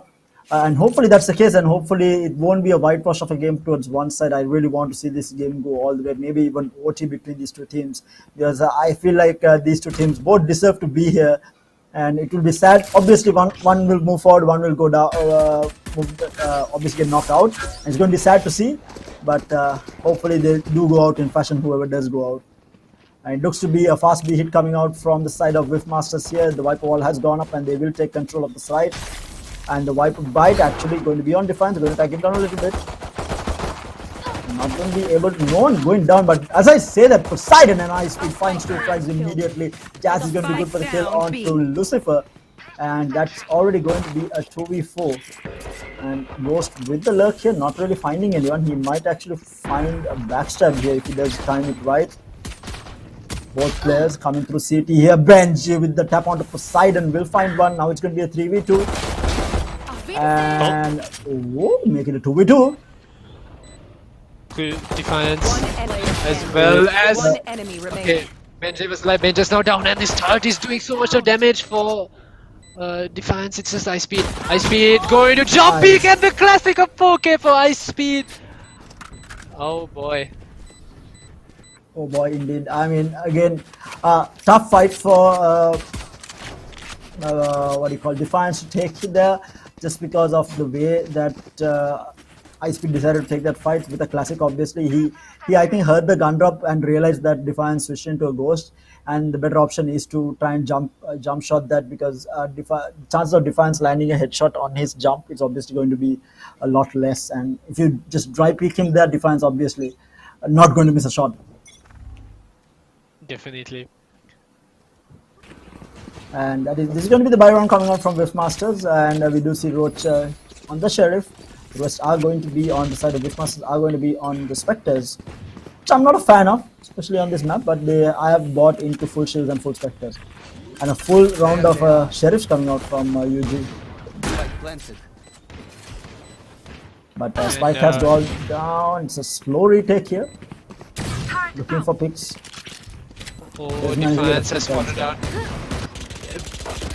If you watch the minimap, there's so much happening here on the B side, but there's a game of Ring Around the Roses between Benji and Ghost. Okay, Roach! Oh, he's alive and he has a Sheriff. I think he did. But no, Dennis is still there. He's going to hold things down. It's 3 people alive for the side of Whiffmasters. Benji going to walk in through this Viper wall, and he finds the shot onto Ghost, but there's still 2 people alive, and it's Ice Speed that top fragger right now, and Dennis, who's on a 4K, is going to try to love Dennis to get this frag. This So is it is a a nice clean. speed. This is actually a really good round coming out from UG here. They were on a save. They did buy up to Sheriff, but they were on a save technically, and getting 4 kills there, obviously massive. This is another reason why I don't like buying up to Spectres on Breeze. Such a long range map, and I was right actually. They did see a DC on Poseidon, because Poseidon was just a standing target there when Roach did pick, and Roach was actually tagging him multiple times before Poseidon went down, and I found that extremely strange. And it is due to a DC. Yeah, we'll be able to see what happened there. Yeah, there we go. Poseidon just standing there. But we're seeing a few glimpses of the old UG coming in with a save Sheriff round and doing a lot of damage. This is what they used to do, and that is why UG was so strong, because you couldn't count them out even if they had lost a round. They'll come back and do something exactly like that to you. Definitely seeing more work being done by UG. They are finding their footing, and this is the UG that we have been used to seeing as well. And that's still 2-0 in favor of Whiffmasters, but Whiffmasters is going to be thrown into a weird bye here after having a really bad bye round coming out in the second half. And it's actually going to be, by the looks of the guns that they have picked up, it's going to be multiple Sheriffs, and it's just going to be Dennis who did save that Spectre from that previous round. And like I said, again, on Breeze, running Spectres, a full buy into Spectres seems a bit weird. I feel like maybe run 2 Spectres and the rest, maybe 2 Spectres, 1 Marshal, and a couple of Sheriffs, you know, here and there. And I feel like that might be the way to run on Breeze rather than going in for a 5-man Spectre lineup in such a long range map. And that actually hurt them, because they were not able to peek these Sheriff shots coming out from long range. They had to play at back of sight and not really peek it. And then on top of that, Poseidon DCing just was a nail on the coffin there, because Roach, obviously the team was expecting Poseidon to hold that down, and Poseidon going down, and they were so confused. I think it was Ice Speed, or I think it was Lucifer actually, who looked around and realized that Roach had taken down Poseidon, and Roach getting the double dink there onto both of them. Yeah, I mean, I can understand why you would want a Marshal to be bought up on your bonus round. Oof. Oh no. Okay. Poseidon. Forget Marshals. Poseidon makes that happen with a shave. That's Roach out of the game. Roach had a rifle as well. Not going to be too happy about falling like that.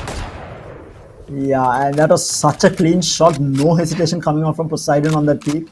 Just instantly taps Roach down. And they're already going to be happy with this 1 rifle out of the game. They are looking for more picks here, but a very slow push coming out. Ghost trying to bait out some information here with that trap coming out from Cypher. He does get tagged a little bit, but the Trailblazer will go through. Benji is still holding on to the wall, not going to be using it. He's going to be playing that back of sight here. Gets spotted, and Ice Speed with that tap onto Benji as well. That's already 2 players down. And the Viper Split will go down from Dennis the man, who did get all those plants down, so he does have it. It's a 3v4 now. Rifle recovered as well. It's going to be on the hands of Lucifer. Right now, Whiffmasters taking a page out of UG's book, doing a lot of damage on a Sheriff round. But Jinso's coming back, close down, and but Lucifer's still alive. Defiance. Jazz is going to be good for the kill on Ice Speed. They are trying to go for the defuse. Lucifer is good for him as well. It's a 1v2. Oh, clean from Lucifer. And what a round coming out from Whiffmasters on a save. UG is not going to be happy with that. They had a full rifle round up against Sheriffs on the side of Whiffmasters, and they lose that round with 2 players actually remaining on the side of Whiffmasters, which I mean, they obviously were able to pick up rifles, and this is going to be a good eco coming out for Whiffmasters here. Yeah, it all came to that point from that frag that Poseidon picked up on Roach down in mid. That long range frag. how Poseidon swung that so wide and landed the shot on the Roach, I will never know. But he did do that. This man is feeling really confident. He's not missing his shots. He's going in for those frags, and once again, Roach with the judge not going to work out for him. High speed picks up Benji. They do take control of B side, and this is the plan going down. Obviously, they are going to be on save. Meantime, we do see a small scuffle happening between Jinsol and what was it? Actually, Ghost all the way towards CT. Just ring around the roses here. Ghost gets tagged down. He gets shot from behind. Meanwhile, Poseidon takes out Jazz, who was playing hide and seek with him for some time. Ghost, oh, he swings. Does manage to find Jinsol here. Down to the last man. Poseidon takes him out, and that's going to be round number 4 in the bag. Mind you, this is a very attacker-favored map. Initial 4 rounds, yes, obviously really good on the hands of with Masters here, but now they are going to be, now we're actually going to see a proper rifle round from both teams, because all this time we've been saying, I don't know what we were saying. Because second round, the full buy round, full spectre round, they lost 4 players and they were forced to a save. They won the save, and that forced UG onto a save. So this is actually the first proper gun round that we are going to be seeing from both teams.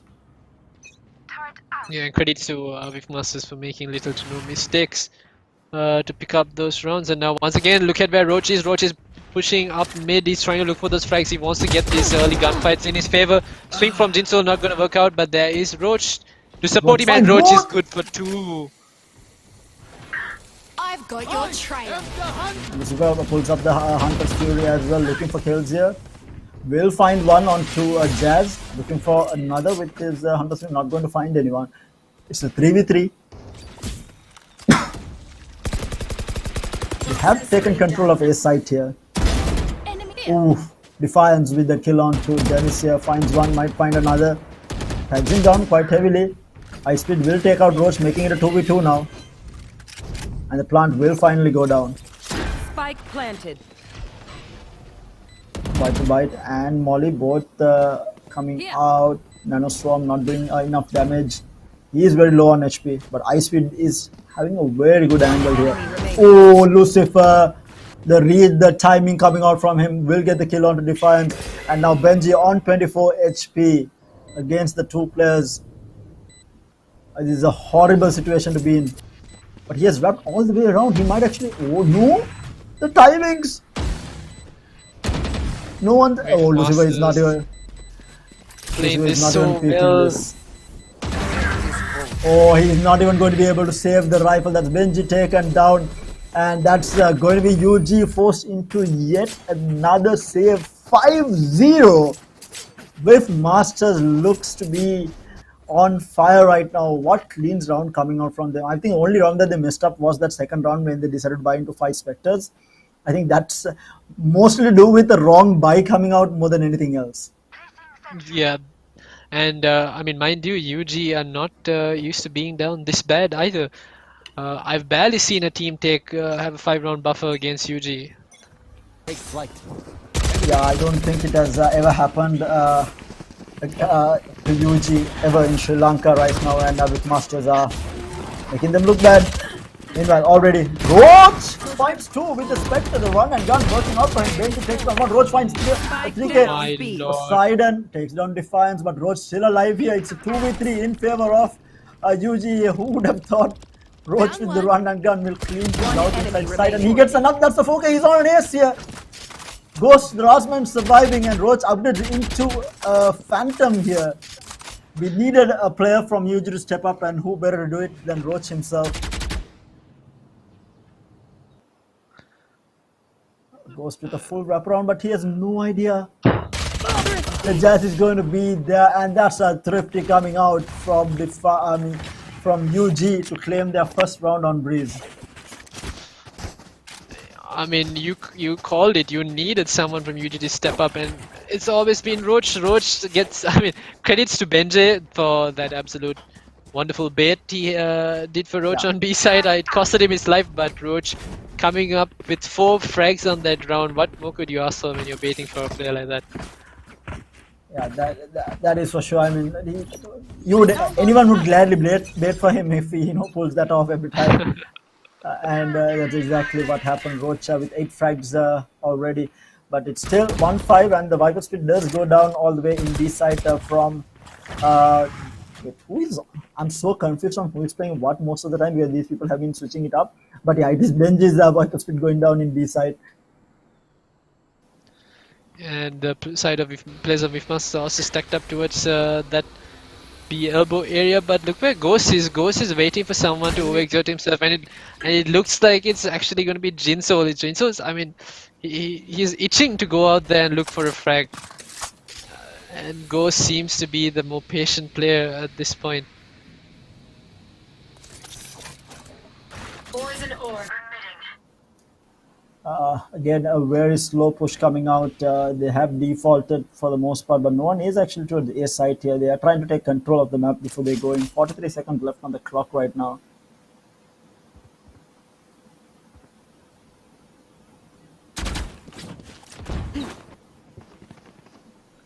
But still a very slow push coming out. They are looking for information. They are trying to go through middle onto A side this time around. And Jinsoul is going to be good for the kill onto Dennis with that one-way smoke laid down at mid doors. Trailblazer not going. He does spot out Jazz, but Jazz is going to be good for the kill onto Poseidon. Lucifer with the trade. Lucifer gets 2. Lucifer the 2K, and Ghost will take down Roach as well. And now down to the last man. Lucifer cleaning things out. It's going to be a 1v1. He's trying to take down the lockdown. He might get taken if he doesn't take. Oh, that was so close. But the plant does not go down, and that is the second round in the bag for Union Gaming. And I mean, if you saw what happened there, it was everyone was in position. UG were in position. No one was overpeaking. They were just holding their position for whichever push came onto whichever side. It was Roach looking for information. Roach got the information at mid, and then the smoke went out the one way from Jinsoul to mid doors. And at that point, you could see that UG started, working together. The gears were starting to turn, and we might actually see UG start playing like the old UG. Hopefully that is the case, because right now Wishmaster looks strong. They do spot out one player. The Hunter's Fury is brought out. He's going to be able to tag him once, not going to be able to tag him the second time. Poseidon meanwhile will take out Benji. And another side, actually inside side here. Then forced to run. Meanwhile Jazz good for one, but to get traded out immediately by Dennis. Defiance with the Guardian in hand, not going to be able to do anything. Poseidon good for another. Ghost will take down Roach as well. Operator in the hands of Jinsoul. Is he going to be able to find anyone here? He needs to be able to save this. They don't really have any information as to where he is. Jinsoul actually trades up onto a Vandal here.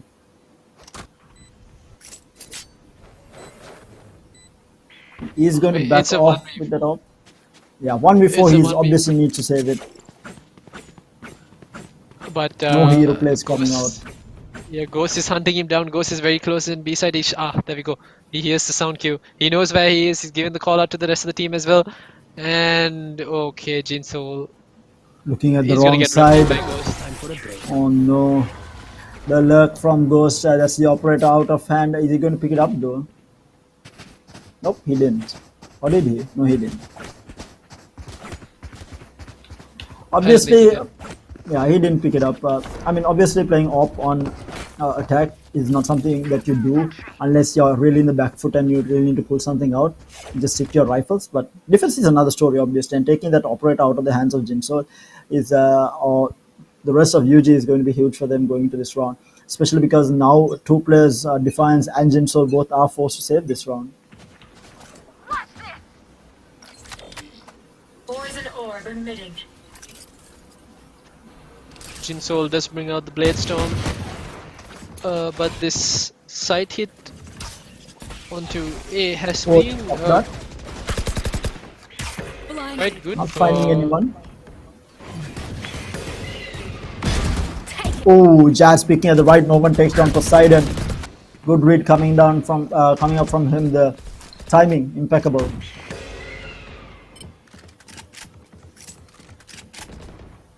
Jinsoul is tagged down really hard though. He's down to like I think 10 HP or something. And we might see the spike now rotating out of A A here, maybe heading towards B. Ghost again, lurking all the way through mid. Not really finding any information. I think might have been spotted out there though. Yes, I think he was spotted out. And Roach might have the angle, but not going to be good for the shot. That is Ghost taking him out here. Cage triggered. And oh, Benji with the spam through will take out Ghost. 30 seconds left. And Ghost went for the right play. Yeah. Jinso should be able to upgrade into Roach's gun as well. And now the side hit is coming into B. Oh, this time from Dennis. Welcome to my And now the Viper split goes through from Dennis as well. And 10 they will seconds get the left. plant down. And the last few seconds, Defiance coming in with the Sheriff. We'll check out Ice Speed. Still numbers advantage. Meanwhile, Lucifer takes down Jinso. Manages to take down enemy remaining. Defiance as well. Jazz up against the solo play here. Blind will go through it. What? Dennis! What? What is that? What is that? No way. What just happened? What? I'm sure he doesn't know what happened either. What was that? He's flashed out in a Viper speed, absolutely no vision. He's basically wearing a blindfold. And then he just whiffs around and shoots once and hits a headshot. Like, what was that? We are going to be able to see this on the replay as well and hear the clean shot coming out from Defiance there. But the Lucifer holding down the side gets 2 instant taps. Now this shot. What? Like, I need to put that on slow-mo, like on real slow motion and figure out how that shot even landed there. My goodness. Jazz is gonna be so heartbroken by that. And yeah, to make matters worse, the players from UG are falling like flies once again. I mean, I'd also like to add, it's when you play Sky, you have these games where there are these players who are, you know, completely flashed, who still kill you, and I feel like Jazz is about to face, have one of those games, and feels bad. He's up against 5 here, will get taken down. That's flawless coming out from Rift Masters here. That's 8-2. Rift Masters looks a little bit too strong right now. And again, I feel like it's a change of characters here. We don't see Jinso popping off on the jet right now. We don't see Benji performing. Even I think all 5 players on the side of UG hasn't really done much. I think it was Roach finding one round. Yeah, that one round. But after that, he has not been winning these duels. It was Ghost picking him off multiple times. It was Poseidon picking him off. It's just this Masters just playing a better game right now. Deploying drone. And they've been playing a better game consistently. They seemed, I mean, they lost momentum early into that Vine game, but towards the end, what we saw was them actually coming back, picking it back up. They did lose that map, but it was so close. I mean, you're right. With Masters are the stronger team right now. They did lose one player on entry right now. They did lose Poseidon to, I think it was Roach who took him out. And it's still, this is a play we saw Viff Masters do before. They bring in Dennis all the way down halls. They put up that wall and it covers bridge. And then they finally go in for this A split that completely catches off anyone who's holding down A side towards the back of pyramid. So if that play gets underway once again, it's going to be Jazz and Jinsol who will be feeling the wrath of it. Oh, he finds Roach. Yeah. Jazz does have an angle here. He might find one. He does find Ice Speed. And will get tagged down. Doesn't expect the second play, but he's going to be good for the kill. He takes down both. Dennis whiffing his shots there. And his numbers advantage. Lucifer trying to hold it down, but Jinsol is going to be good for the kill. Ghost takes down one, but the trade is going to be there from Defiance. And that's going to be another round won by Union Gaming. Trying to bring it back, but they did lose 3 players. And that was their buy round yet again. And they are going to have Eco to buy up. It's just going to be Jazz on half shields.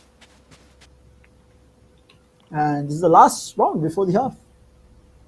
Yeah, it's not looking too bad. I mean, you tend to see an 8-4 first half in favor of the attacking side. I mean, things don't look too bad, but in terms of fragging out crazy players, and maybe just raw aim duels. It's been Whiffmasters this entire time. It has been. I was just going through the chat as well. Everyone is like, "What was that from Dennis the man in that Viper's pit?" Good God. He's been getting these absolutely insane frags this entire time. We saw him do similar thing on Bind as well. The man is going nuts right now. Put this man on a duelist, what can you expect? He's on Viper and controllers and he's doing this sort of stuff. And this time around, we do see a much slower push coming out from Whiffmasters here. They're looking for Pixie, and Roach has moved all the way into mid here, taking full control of mid. This is mid completely controlled. There's good map control coming out from Roach and the boys here. And near the flank, he does find one. He might find another here. Gets tagged down to 30 HP. And he is going to back off. And meanwhile, Hunter's Fury. More than one player when he did. that. 30 seconds left. He was only able to get one. Meanwhile, Roach finds another on to Dennis now. It's a 2v5 here. Oh, Jinsol finding Lucifer as well. This is Union Gaming right now for you. Back outside, Ice Speed gets one, Ice Speed gets two. Is he going to be able to get more here?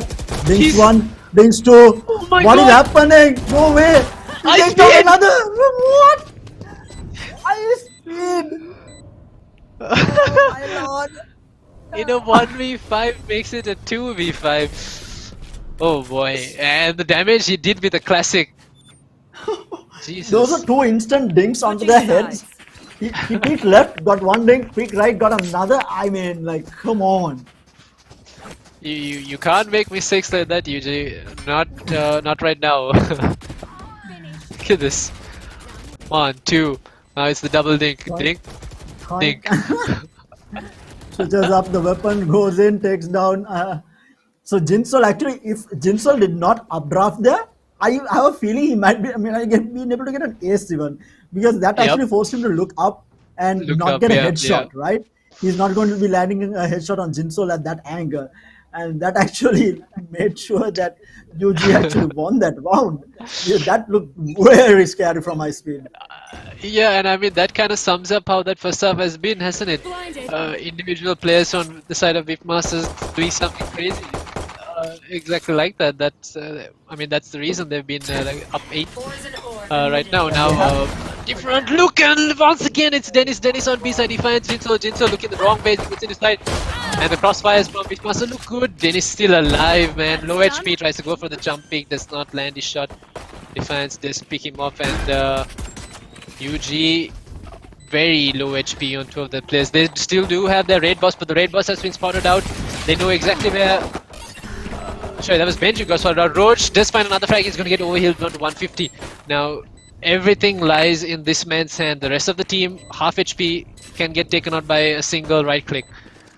Roach has to make a play. He needs to go in for something. But Benji is there for frag of his own as well. Now it's all up to Lucifer. Lucifer running out of bullets. And yes, it is Roach to pick up 3 frags, keeping UG's hopes alive. We might see this as UG's comeback here, because now this is the gun round coming out. Let's see whether they make the same mistake that Whiffmasters did on this round. We see a ghost in the hands of Roach. He is not going to be upgrading.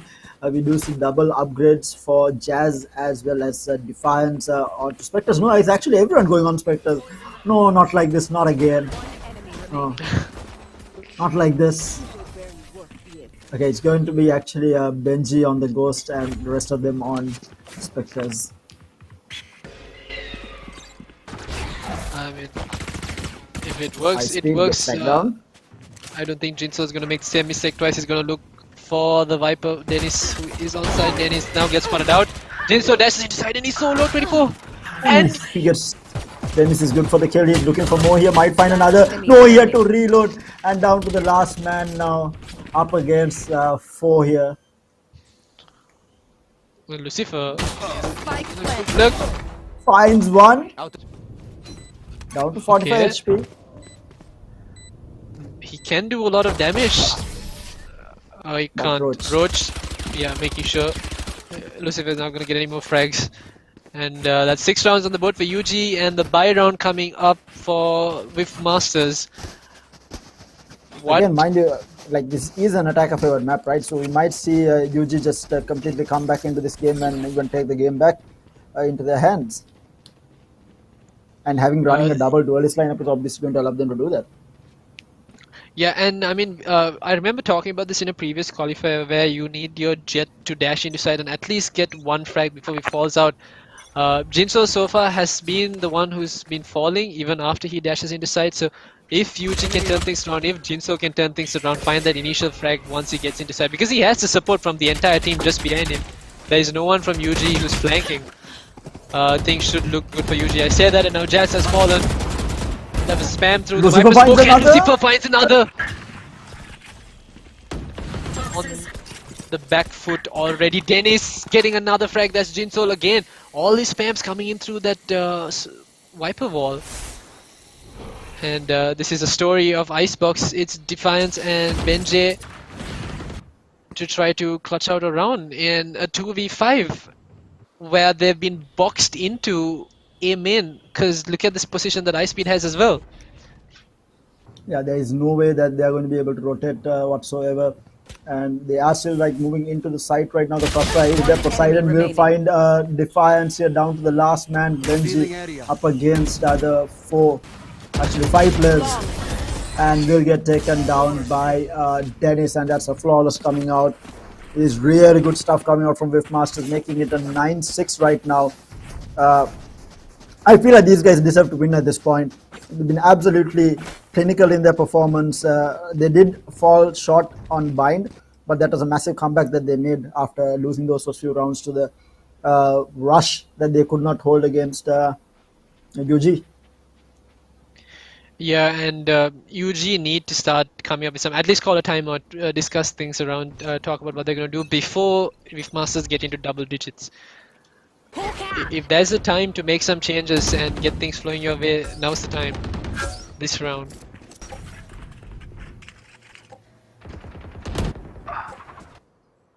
There we go. Jinso finding the first blood. He does pick up Lucifer. Lucifer getting a little overzealous, peeking out of Amen, and the B side is completely open. But it's actually Dennis who's wrapping around Benjay and Defiance. He's going up in mid and he spots the gun barrel. Here. Can Dennis make a play? Can he pick up Defiance? Yes, he can. Defiance. This should be info for UG that the B side is completely and wide open, but they're still going to take some time, and that gives so much of time for Whiffmasters to get back in here and to rotate. And Ghost is picking up so much of map control on the other end of the map. Dennis, okay, this is not looking good for Union Gaming. They have to win their raw indoors. They have to, but Dennis is already good for 3. But Roach takes Okay. out 2, manages to dismiss out, making it a 2v2 now. Last player standing. Okay, and they find Ghost Ghost as takes well. down Poseidon, good for 1. Now the battle between the two. He can play for time here. Does get spotted out. But Poseidon, clinical. It was Roach forced to take that fight there because he was never going to be able to get that plant off without killing Poseidon, being so close to the side. So he had to take that battle, but Poseidon just been too good on the day today.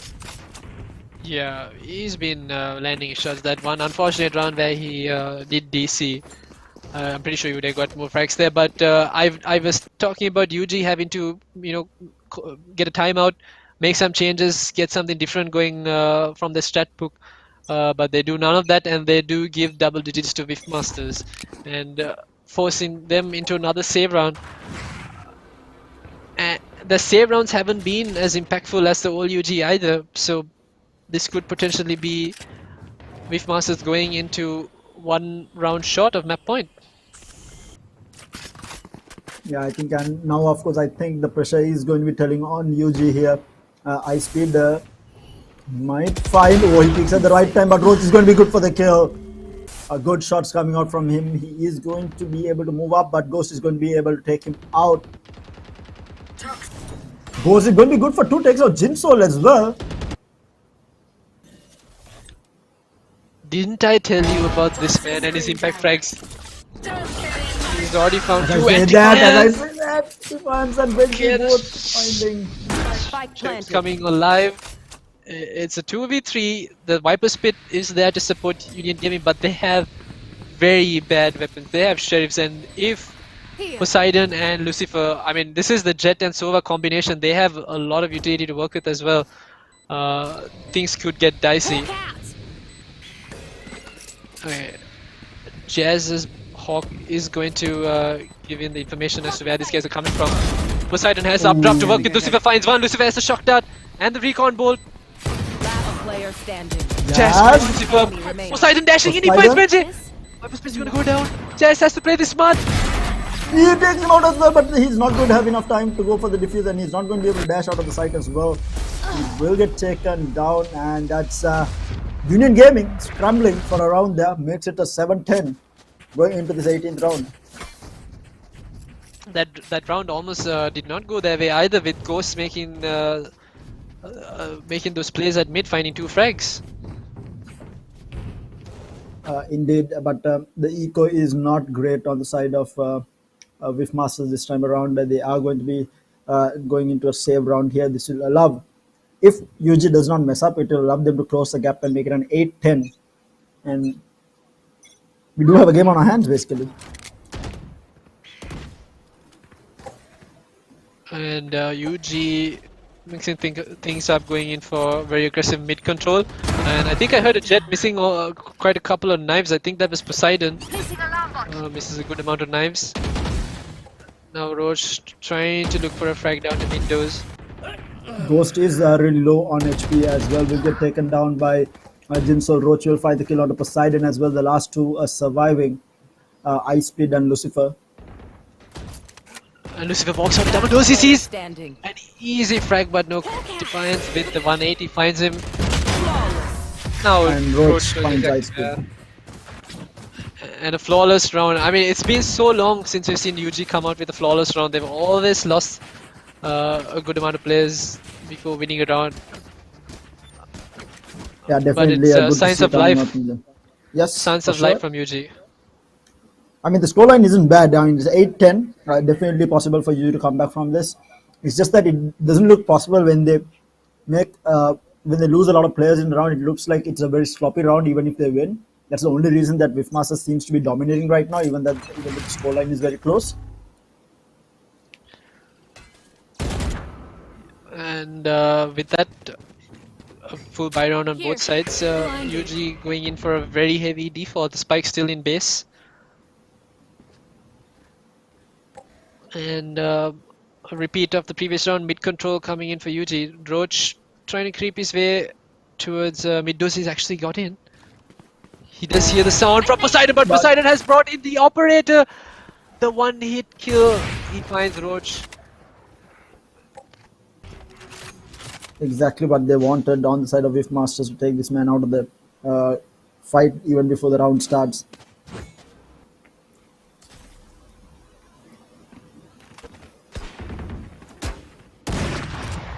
And Poseidon finds another onto Jin Soul. A headshot coming through. He's looking for more here at A, but no one is going to be picking him here. But meanwhile, we do see Dennis going through Benji with the swing. Will take him down, and meanwhile, Defiance will 30 find the kill onto seconds left. Poseidon as well. Spike. I Ice think Speed Benji holding the knows side that down. Ice Speed is on site. I've got your trail. And Ghost is baiting for Ice Speed. Oh no, the players are going to run into Ice Speed's crosshair. Okay, but now they should find out, and Jazz's wide swing works in his favor. He 10 does find Ice Speed. seconds left. And now Plant Ghost and will Lucifer go have to down.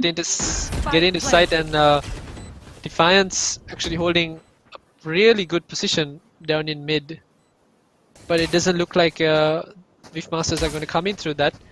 They will be coming in through spawn, and they are inside. They're in past half wall. Flash is going to give the information that there's no one there. Last player standing. Benji finds one, Ghost finds one, Here. and the great positioning from Defiance does finally pay off as UG inching closer and closer to equalizing the scoreline. Now that is a round that we are known to seeing from UG. It was a very clean round. They played it well. They played for map control. Went for those early pickoffs. And yes, they did lose two in quick succession to Poseidon, but they were on such a big default. It kind of got into the heads of Whiff Masters, who made some bad mistakes and got caught off guard. And in That's Defiance true. was the man to win the round. Hawk out. Oh no. Oh, Jazz hasn't found it, and the information from the Hawk doesn't come out either. Lucifer has lurked around. Two players did so. Look in the wrong way. He finds one. They know Sky's here as well. But Roach and Jazz pick up the frags. Dennis does find one, but Jazz, I was expecting. Dennis finds Jazz to another? be the guy. Okay. They make it It's a 2v2. 2v2. Dennis upgrades into Vandal as well. But it's going to be a fast entry onto A side by the looks of it. They are going to go in. No information whatsoever. The Trailblazer going to come through A main here. The lockdown will be placed as well. They do spot out Poseidon here, as well as Dennis. One player standing. They will take down Poseidon. So Dennis the man with up against two Defiance and Jazz.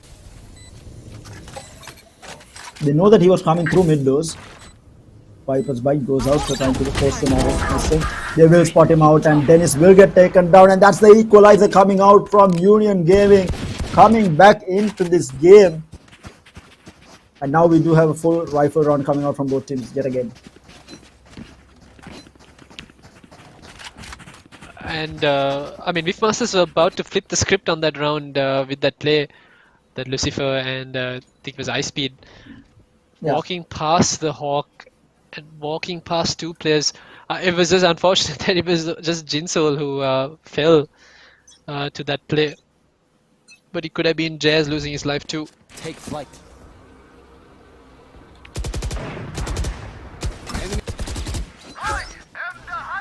Oh, the Hunter Fury goes down. Jazz are going to get tagged once. He's not going to go down, though, down to 70 HP.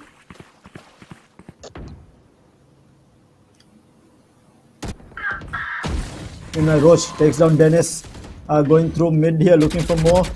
But the shots from Ice Speed are going to be good enough. Finds two here. The readjustment seekers go out. Defiance pushing through. He's on the reload. Gets blinded up, but he's going to be good for the spam kill. Oh my lordy. And that's control of this side by the looks of it. Lucifer is going to come through though. The rest of the players still have to get into side, and there is a operator holding the side as well as Lucifer. Lucifer hasn't been missing his shots. Jinsoul falls once again, and an advantage to Whiff Masters. Now they know where all three players of Whiff Masters are. It's Jazz and Benjay once again to try to make something happen. Actually, it's Defiance, by the way. Sorry, Defiance. You're so confused because these guys have been 30 changing up. Yeah. Now they make it a 2v2 now.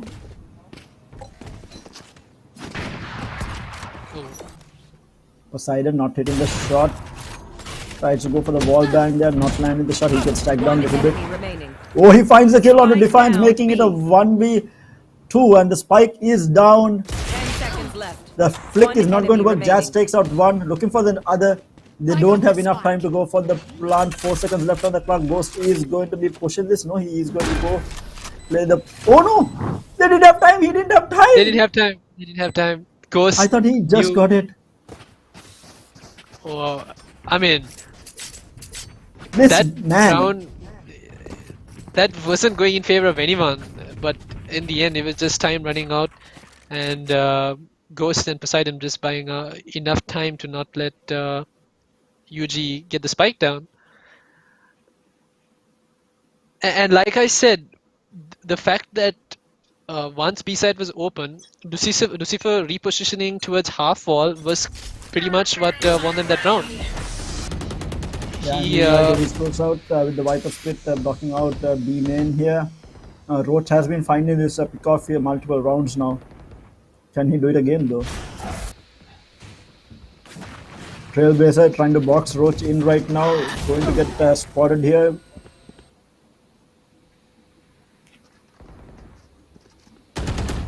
Going to push it.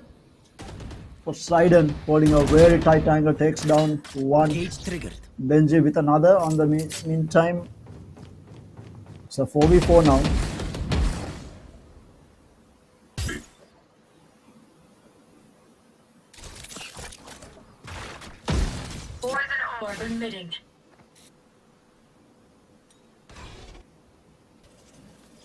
Nothing much given away actually. Majority of the players on the side of UG are having mid control. Just strike down one here. Meanwhile, Ghost is going to be good for the kill on Defy. That's his numbers advantage. Meanwhile, Poseidon is getting pressured, but he's going to be good for the kill on the Roach. That might be match point for Whiff Masters. He takes down Jinsol as well. Last man surviving is going to be Benji up against 4. He will take down one, and that's Ghost going down. And now he is going to be moving through middle here, gets tracked down by the Viper's bite, but he is going to be running into the hands of Poseidon, who is down to 5 HP. Does he have any idea that he's pushing 10 through mid? seconds left. No, Benji doesn't have time. This is match point for Whiff Masters. It doesn't matter if Poseidon is on low HP and holding down that side alone. Dennis not allowing entrance into B side either. Or this was not the round that UG needed. I mean, could afford to lose. Yeah, because now, let me check their buy actually. They might actually be on a shaky buy here. Yes, they are. I mean, they are going to be able to full buy. It's going to be Jinsol on a Spectre actually. He might get an upgrade from one of his teammates. Yes, he does. So it's going to be still a full gun run coming out from both sides. Poseidon he's playing around with weapons actually. He might go for a Spectre here. Spectre and Bladestorm, that's what he's going to do. And we might actually see him go make some aggressive plays there. We go pulls out the Bladestorm, no aggressive plays. He's going to be holding down the A side. And Ice Speed gets brought down to 30 HP there. We have Roach up popping up the Emperors here. And Ice Speed is going to be good for the kill on to Beth. That's a spike down and B side hit. Then it's good for Jazz as well. This might be it. So finds the Ice Speed. Roach finds another here, breaking things back, making it a 3v3 now. And the spike will finally go down. And now for the retake that is going to be coming out from Whiff Masters. Can they close it out? Will this be the first tournament that we won't be seeing UG in the finals in Sri Lanka? And Terra, this is a retake. This is a retake for Whiff Masters. Whiff Masters barely losing any retake. It is a 3v3. It's on equal terms. Can Whiff Masters do what they do best? Can they open this up? The gun upgrade is going to be there for Poseidon as well. He is moving forward. The crossfire is going to be there. He's going to peek. Not going to be landing the shot. Jinsol is going to be taking Poseidon down. Defiance managed to find Lucifer. Ghost up against 2. Can he make it happen here? Time running out and he is looking to save that. Going to be moving out and yes, he's going to get out and that is going to be 11-12. Still on match point for Whiff Masters. Started off really well for them, but then Roach coming in clutch there yet again for Union Gaming, picking off two players in the back of side, bringing that round back. Oh boy, and I was excited to see what was going to happen during that retake, but Jinsol with the white swing picks up Poseidon. If Poseidon landed that first shot, it would have been game over for UG. Roach would have got caught out by around 2 players firing down at him. Impact frags, as you call it, and still we do. This is a very shaky buy coming out from Whiff Masters. They are going to be buying into half shields. Obviously, they are going to be force buying it for sure. On match point, if UG can win this, they will force overtime. Lockdown plays. This is going to be a fake lockdown all the way in mid from Defiance. And the Trailblazers will go out through a B side. Look at the positioning on the minimap. Look where Whiff Masters are and look what side is empty. It's the A side completely wide open. But UG are going to keep going. They're going to go into the side and Poseidon on the right flank. It's Poseidon and Lucifer actually boxing the players of UG into B side. Yeah, now it's a 4v4 retake for the side of Whiff Masters and Whiff Masters retake gods, as you would call it. And the Viper Speed is down. This is going to be a tough retake for sure. Ice Speed and Poseidon both moving through to B main, and meanwhile Defiance finds the kill onto Ghost here. This is a horrible situation. Defiance holding a very off angle almost, and meanwhile the updraft onto the top of boxes. The spam from Lucifer takes down 1. Lucifer good for 2. Poseidon, and that is game, ladies and gentlemen. Whiff Masters knocks Union Gaming out of the tournament, and this is going to be the first Sri Lankan tournament that we will not see Union Gaming in the grand finals. And mind you, they're knocked out in the quarterfinals itself. What a game! What a game, Roscoe. Jesus, you called it retake time for Whiff Masters, and what did they do? And towards the end of that, I think we saw the recon dart was actually stuck on Jinsol. I mean, how unfortunate was that for him as well? Yeah. But Whiff Masters looking so strong. I can see them actually progressing through this tournament, going all the way, going the distance.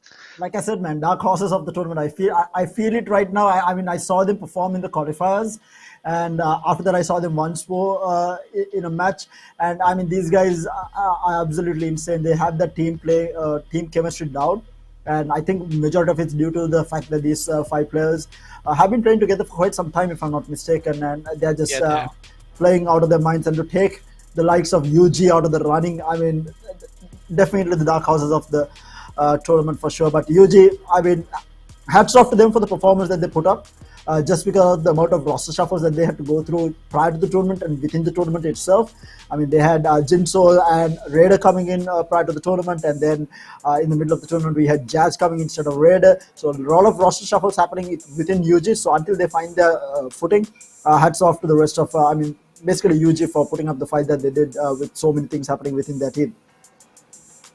Yeah, and I mean, it was also Whiff Masters Poseidon fragging out. There was countless rounds where he was solo holding down a couple of sides, and I mean, can you leave out Dennis? I mean, the man is not top fragging, and he's I mean, still second on the leaderboard, but the amount of times he got frags that were inhuman reactions from the man to close out rounds of Whiff Masters. The entire squad of Whiff Masters were playing the absolute A game today. Brilliant to watch. Definitely brilliant to watch, and this actually goes to prove that Sri Lanka has a bright future in Valorant, because there's just not one team popping off anymore. Because what has happened majority of the time, it's in multiple titles in the competitive scene, we have seen 1 or 2 teams, maximum 3 teams, you know, are holding that number 1, 2, 3 positions continuously, and consistently there is no one else who can beat them. But Valorant has improved so much within the country, we cannot say that one team is going to be holding the top spot. We had UG hold it for the longest time, then we had Cloy come back up, and then now we have seen Cloy lose as well. And now we have New Order coming back up. I think New Order is right now probably the favorites to win the entire tournament. Yeah. And then we have teams like Team Leaks coming out of nowhere, performed really well. We have Whiff Masters, who are absolutely insane right now. We have Revolutionary Gamers coming back in, not as strong as they used to be. I feel like they are a bit shaky, but if they can't find their footing, I think they are also a good contender. And like I said, a lot of good teams coming out in this tournament, and it's absolutely amazing to watch. I myself, I switched to Valorant recently. I started playing somewhere in April or May, and I'm absolutely loving the competitive. I'm really bad at the game, mind you, but I'm loving the competitive scene right now and the games that these guys are offering. I mean, absolutely insane to watch. Yeah, great games, and like you brought up, the fact that these guys or all these different teams have the opportunity to keep scrimming and practicing with each other. It's just a matter of time before they surpass whoever's holding the number 1 spot, and I mean that's exactly what's happening with New Order and Whiff Masters, and there's a couple other teams who we will get to see as well, who just have. It doesn't really matter about experience. You can be the team that has most experience, but if you just grind a lot, the results will show. Yeah, I mean, it is the hours of work, and not just to play in the game, because I feel like playing the game, yeah, you get your aim down to dot there, because we did see the aim on all these players obviously at a next level. I think it all comes down to how you strategize, the amount of research that you do into the enemy team, which comes to play at the end of the day, especially with teams that have been stable for a long time. And now the next contender that everyone obviously will be watching out for is teams like New Order, Cloy. They're obviously going to be under the microscope from all the teams that are in this finals. And a lot of them are going to be so happy that UG is out of the running for this, because definitely one of the strongest teams in the country, and it's a massive upset that they are out of the tournament. And Whiff Masters obviously celebrating right now, taking UG out this early in the tournament. and rest of the teams are also going to be celebrating along with them, so that they do not have to face UG somewhere down the line. And it's a much more scary situation to face them somewhere down the line, because then they have that time to settle in and get their team together. And we do have the draw on screen right now. So next game up is going to be Mistwalkers taking on Team Nix, and this is actually a rematch. This is a dramatic rematch, I must say, because we had an absolute banger of a qualifying finals last weekend, going into multiple OTs between these two teams on both maps, but it was Team Nix taking a 2-0. So Mistwalkers is coming in with something to prove right now against these two teams. So it's going to be definitely one of those really interesting matches. And then tomorrow, starting at 10 p.m., we have some insane games with the likes of Cloy and all the other teams that are left, which are going to be playing. And now we do have the head-to-head on screen. Again, it's going to be Roach on top here with 24 kills under his belt with Poseidon. Yet again, I mean, wasn't this man top 3 or I think on Icebox it was Ghost, but on Bind and Breeze it was Poseidon. And 26 kills under his belt, 7 first bloods, good god. Absolutely insane performance coming out from the entire squad of Riftmasters. UG, obviously, I guess they have to go back to the drawing board, get their team in order, decide on what they want to play, and get their strats down, because right now they are in that experimenting stage. They are looking around on what agents they want to play, what strategies they want to pull out with the current roster that they have. So hopefully, come next tournament, they will bring out the same performance that we have been used to from UG. With that, we will be heading into the highlights, but guys, do stay tuned in, because we have another massive match coming our way. It's going to be Team Nix taking on Mistwalkers, the grudge match from last weekend. We will see it being settled today, so do stay tuned in, guys.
Hi හැමෝටම.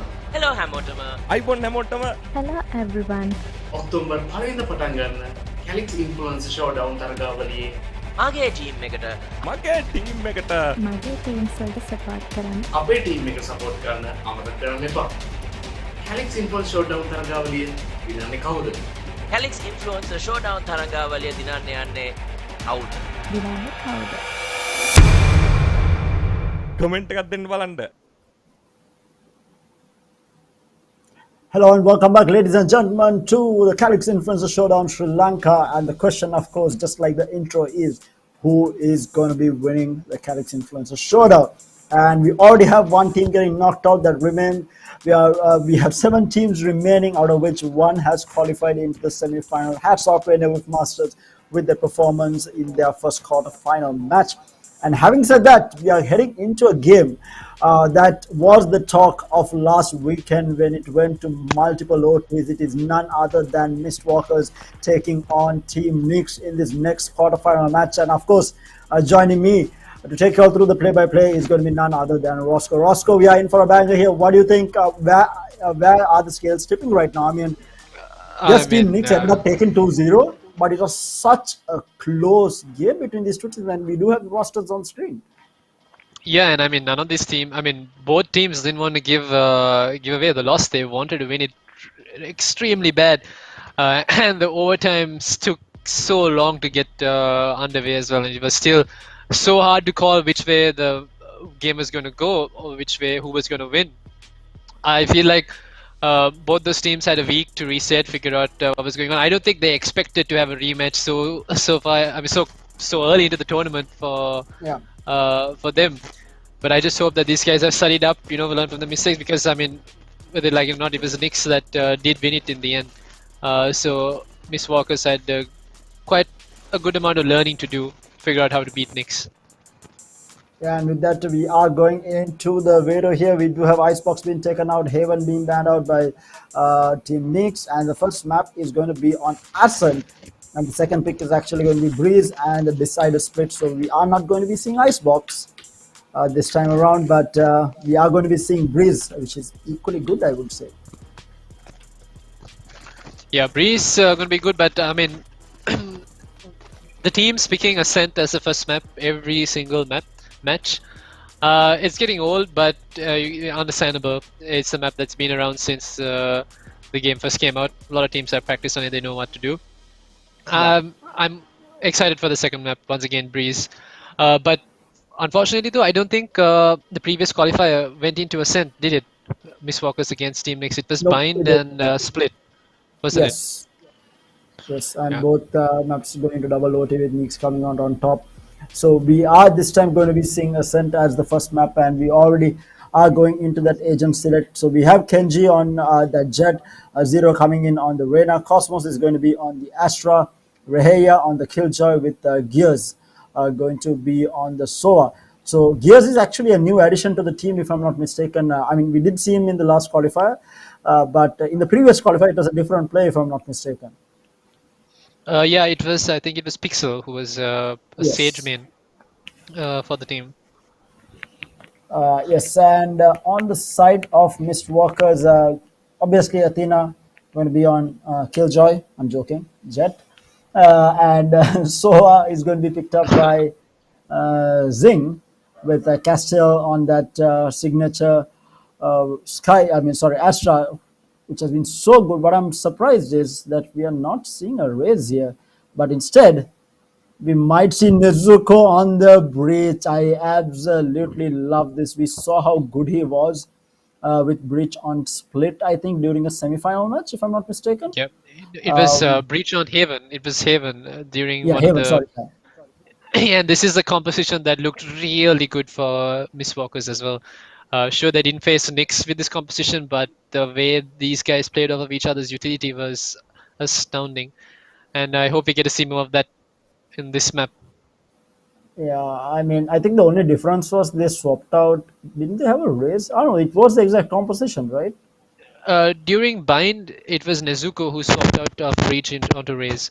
And I think Split was the same story. So when it comes to composition and what they want to switch up, it's more often than not been Nezuko who's been that flex pick. for the team. And it's going to be interesting where he is going to be playing it. But right now it is going to be Mistwalkers on the attack for the first half. Obviously, one of the hardest maps to attack on, in my opinion. I absolutely hate Heading to the Sin above. on attack. But having said Going that, astral, we'll have a look at what Mr. Mistwalker is going to be able to do with this. Let's Going see now. into this game number 1 of this BO3 second quarterfinal of the Calyx Sri Lanka's Influencer Showdown. And I mean, the fact that Ascent is a little bit harder to play on the attack would explain why Mistwalkers are confident.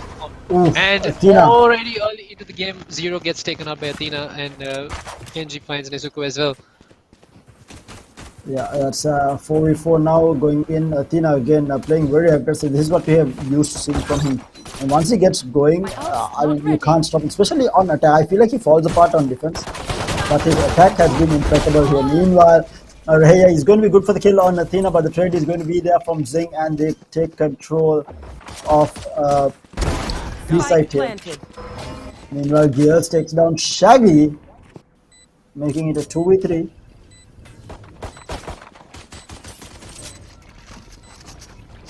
I'm going to wide pick this, not going to be good enough. Castiel managed to take down Cosmos, but Kenji and Gears are going to be good for the trades here, and they will take round number 1. Yeah, and with Shaggy falling out so early during post retake, I think that kind of put a lot of pressure on the two players who were inside, because now they were boxed in. They hadn't got into good post-spawn positions either, and there's a dart that came in that gave the information away that these players are playing towards the front end of the site. Like you called it, the attack did look good. The rush into site, the execute looked pretty strong, but what came after that was a little shaky from Mistwalkers. Yeah, I think we might see them take some time to gain their footing here. And again, being on Ascent, it's not an easy map to attack on. But I think the key play there came out from Kenji with that initial pickup, and now he has the Marshall in hand. He's going to be peeking towards tiles here from tree here, not going to be able to find the shot. It's going to be backing off for the timing, and we do see Mistwalkers defaulting. Mistwalkers defaulting to try to do as much damage as possible, but the problem is that they seem to be teeing up to the side that KJ has set up in. Raya setting up in B side previous round. It's almost like he is using himself as bait to lure the side of Mistwalkers towards him. Whether he dies inside is not going to matter, because he's going to do a lot of splash damage to this Mistwalkers team that's about to enter the side. Yeah. Revealing area. We do see Athena jumping in, dashes forward, will get taken down. Rahaya good for 2 kills onto Athena, and he's going to be good for 3. Kenji comes in, takes down Nezuko as well. Last man surviving is going to be the Sova played by Zing, who is just playing around with fire, and Zero will check him out, and that's a flawless coming out. And unfortunate turnaround of events for team Mistwalkers. They're running into the KJ site, and rightly so, like you said, just falling apart on entry. Yeah, and I'd also like to correct what I said before. It wasn't Nezuko who switched into Raze, it was Zing who was the flex pick for Mistwalkers. Zing was on Raze. I remember him making some really crazy plays on Bind.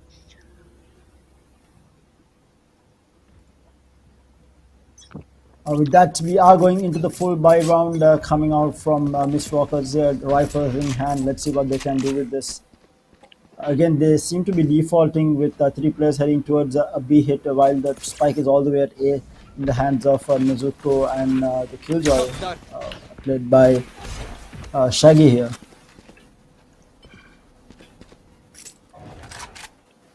Again, playing them up, looking for pickoffs here. Yeah, I think Castiel is also expecting one of the players from Team Nix to push up past A shot to try to come into those aggressive angles, and that's what Castiel was holding that angle for.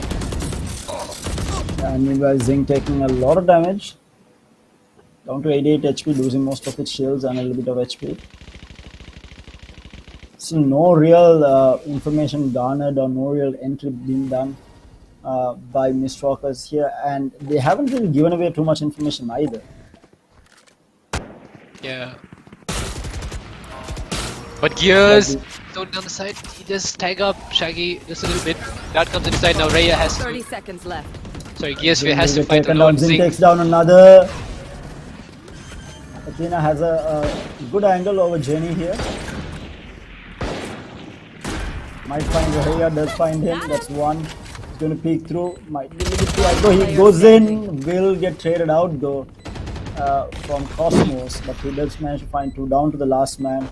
Cosmos with a structure. Matrix. Cosmos did the Matrix there, and Kenji was the one that got hit in the head. Yeah. He completely dodged all of Athena's bullets. Athena, I'm pretty sure Athena was confused as well how we found Kenji instead of Cosmos. Either way, a good buy round coming in for Mistwalkers. They didn't lose too many players on it. Only the one man, Athena, being lost in the entry there, and he's still going to be able to buy up. Oh no, he is. He's going to be able to buy up half shields into a full utility, so not too bad for him due to the fact that he did find those 2 kills. And we do see an operator already in the hands of Kenji. Round number 3 and round number 4, and we already see the op coming in.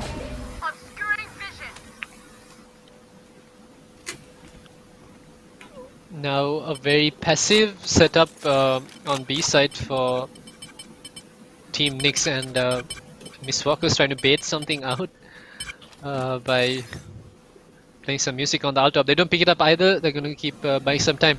I think at this point what Mistwalkers realize is that they Team Nyx have brought in the operator in the hands of Kenji, and they're trying to figure out where this guy is positioned without losing a player in the process. Yeah.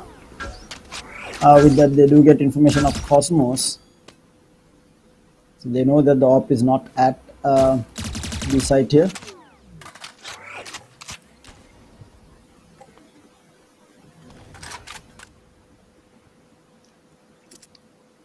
Slow-paced approach coming in from Team Mistwalkers. They're trying to bait out these players from Team NYX towards A side, and now they are going to be finally going in for the hit. And Athena drops and finds Raya. The counter's doing a lot of damage. It's also not going to find the second frag, but it does isolate Cosmos into a pretty weird angle. They spam through the smoke, finding the kill. Athena has a really good off angle. He's going to peek through. Oh, but Kenji finds the kill onto Athena. On target. But will get taken down by Zing. They're coming with the backstab. Cosmos down to very low HP. And Cosmos can't leave either. He can't cross yet. There's so much utility being thrown at him. He's still stuck at 30 HP. He's trying to get away. He wants to save this gun. Players keep picking. Gears is in safety, and there you go. Cosmos fall. Nezuko picks him up, and Gears trying to get away, save this gun. I think Zing might go after him. No, he's not. I think Mistwalkers are in a very good position. They have good economy. They've only lost a player in each of the past 2 rounds, and things are looking really good for them. Yeah, the start seems to be really good, but this is something that we have seen from Mistwalkers. Both the semi-final match, the finals during qualifiers that we saw them have a really good start, and they completely throw afterwards. Yeah, I remember there was a 9-3 half, I think, on split that they had. 9-3 when it went into overtime, and they lost it. Yeah, forcing 5 overtimes afterwards, having a 9-3 half and going into 5 different OTs shouldn't be happening. And hopefully they have worked on their issues going into that. Off your feet! Oh, rolling thunder use. Utility coming into perfection right now. Raya gets lofted out of sight, and he gets picked off as well. Shaggy finds another, and Athena seems to be firing on all cylinders. We saw Athena during the last map on Mine. He was very quiet, and he was getting it was Cosmos, wasn't it, that had his number every round. Now the One enemy remaining. Athena looking to prove himself once again. He has 3 frags and then falls to 0-0 in a 1v4 once again. Mistwalkers in this position. They've only lost 1 player. They have the side, they have the spike, they have the post plants.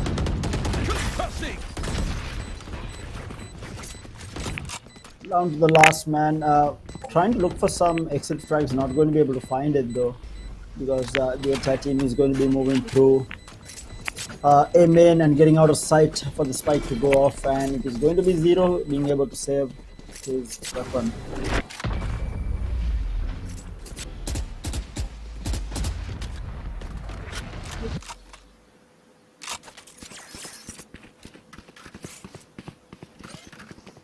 Going into round number 6 this time around, and it is going to be Mistwalkers building up on that eco and forcing Team Nix to be playing catch up here.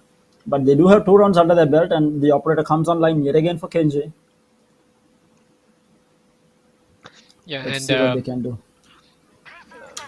Miss Walker's looking like the team we saw in their first match in Haven, playing off each other, playing into absolute perfection. But Miss Walkers are a team that tends to be a lot better on attack, and as I said, that Athena getting feeling the confidence, maybe just a bit too much, over peaks, wide swings, and gets taken off. Kenji finds the kill on Shaggy on the other side, and now for the first time in a couple of rounds, Miss Walker's starting off on the back foot.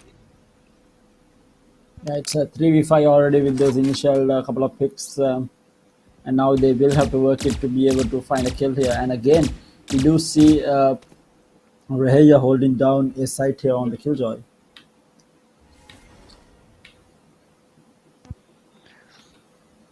The players from Miss Walkers are going to be walking into Raya, but that's not all they have to worry about. There is also the operator down in Gardens who will be trying to spam through this smoke and this entry. The OP is going to go towards a Haven right now. Concealment! Obscured pulling them in! Or Castile will get the first pick.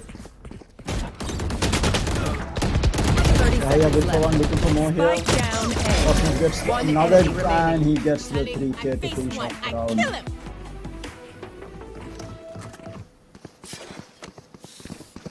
Operator recovered, and equalizer coming out from Team Nix here. Need a drop. Midasi. Thanks! And I mean, sure, Miss Walkers did look really strong in that first half, but I feel like this is once again similar to what we saw in this in the previous qualifier. Round after round, scoreline equalizing for each team.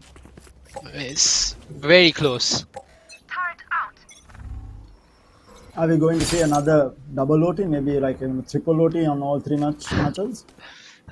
I think Might we be. can expect that. I think we can. Yeah.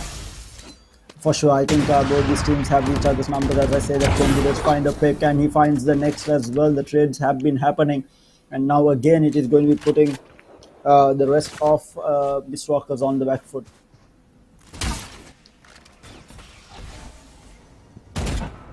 And there's a lot of hope riding on Gears holding down that B side by himself, because Athena's still lurking around B main and mid, while the spike slowly makes its way towards B side. Athena now has to make something happen. Does he play off of his teammate Jujiti, or does he go looking for a frag by himself? I would hope it's the former, because it's a lot harder to do against a He's looking for full one. stack like this. And yeah, looks like he's going to be playing off of his teammate Jujiti. Shaggy's still holding around A side, trying to look at some flanks, but Cosmos picks up Athena, and now Nezuko has to make a play elsewhere. If they do decide to go through Gardens into A side, it's Raya with his utility, 30 the KJ seconds utility. Nezuko gets spotted out as well. Time is running out for Mistwalkers. They need to make something happen. It's either get this fight down or do some damage. Right now, it looks like he's able to do the collateral coming out from Kenji to close it out from that operator, making it a 4-3.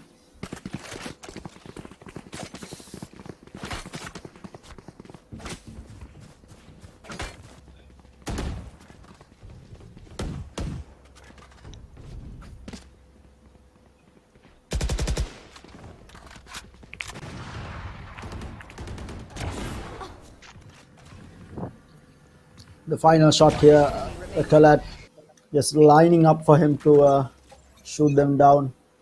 But things are now looking a bit scary for team Mistwalkers. I think they might be posting to save here, right? So it's still a full gun down coming out.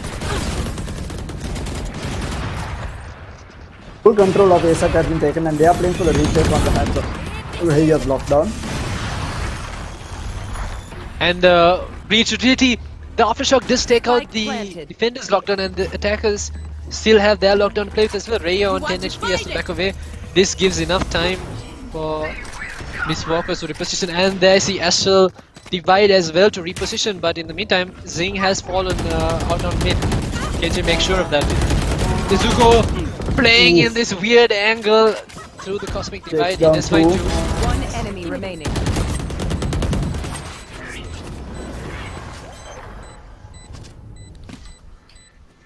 Okay. But the recheck, big clean by Team Nix, looks to be in form right now.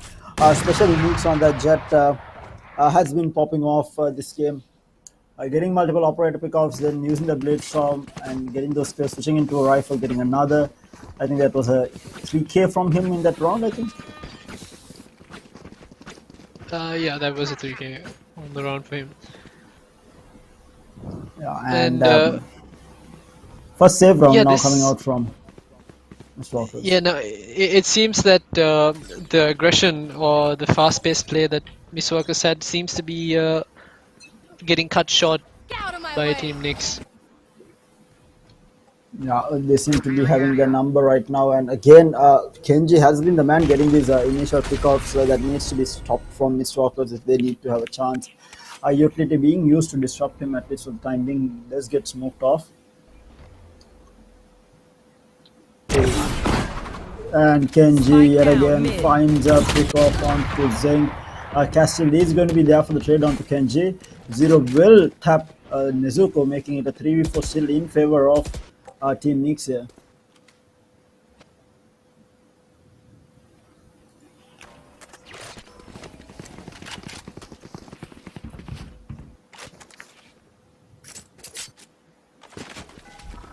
Revealing area.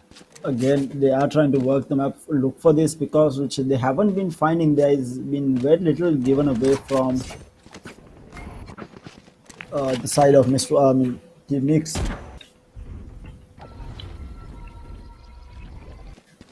Then heading toward their side right now, not really finding anything 30 for the time seconds being. left. Athena lands what looks like a Last no-scope. player standing. Spike down mid. Shaggy is going to be good for the trade. He is up against another two. Switches up, picks up the operator, looking for. Oh no, he doesn't. Gears will find him, and that's going to be 6-3 still in favor of Team Nix here.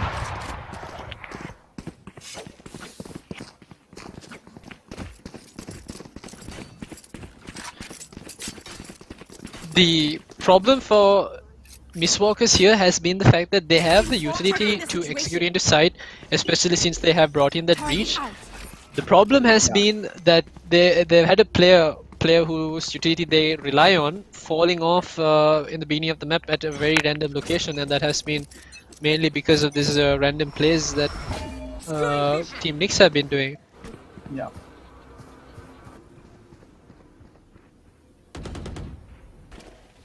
Again, pushing out this time around side of Team Nix, and they do spot out the spike as well. Interesting. We do see Athena pushing through markets here, trying to take some mid control, but it is going to be Castile picking up the spike, rotating back out. The Zero holding a very close angle. Meanwhile, Cosmos will find the pick off onto Athena.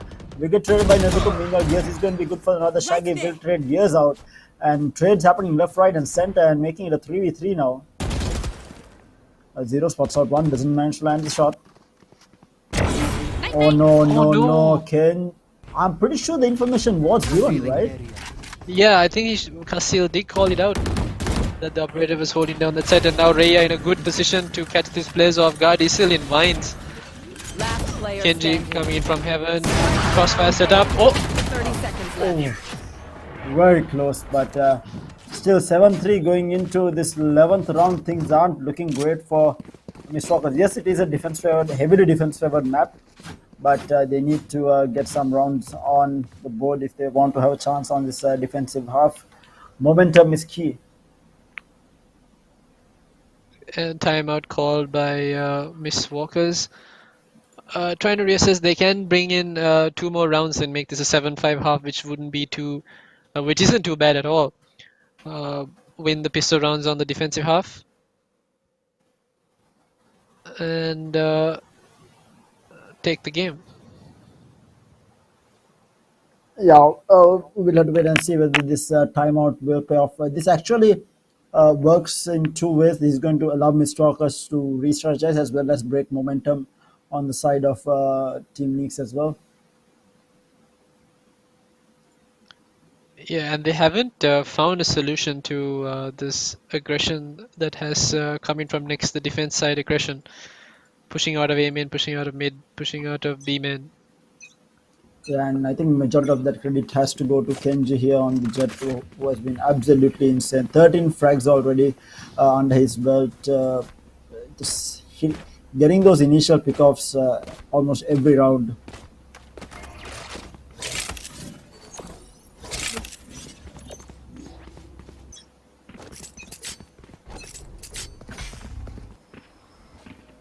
Kilter has set up at home. Meanwhile, might see Kenji pick this. He misses the shot though. And he's going to be backing off. He did tag Athena though. Athena down to He very did low. tag Athena. Through the wall and onto the leg, I think. Yeah.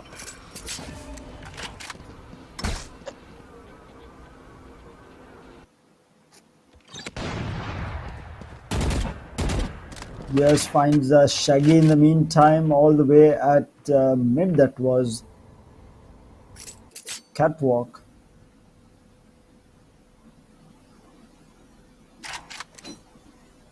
Having slowed things down now after losing that first player.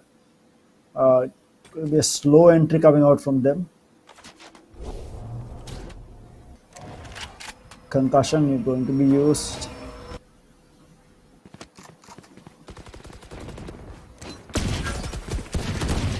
Zero going to be good for a kill on Athena. They're looking for more. Delia. Zing and Nezuko though, they do get 2 quick pickoffs, making it 2v3 completely doable. The gun upgrades are going to be there. The shot dart stopping them coming in to stop the defuse. Plant will finally go down. And Castile! There's another sheriff kill here.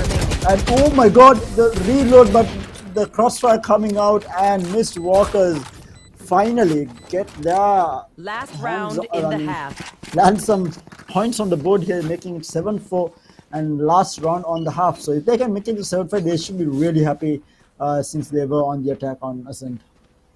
I actually missed what happened there because I did time out, and when I came back, it was that last spam down between Silva and Castiel. What exactly happened to open up the side? It was just entry coming out from Castiel and Nezuko, and it's just playing again good coordination. Castiel taking the layer out and Nezuko going for the shots there and then landing them as well afterwards. And in the end, getting that gun upgrade to clean things up. That was technically a save round coming out from them. And we might see a fake towards.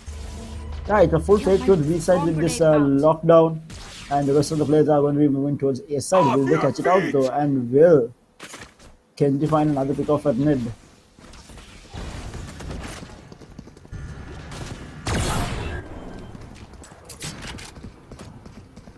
Now for the retake, the Astro Divide is also there.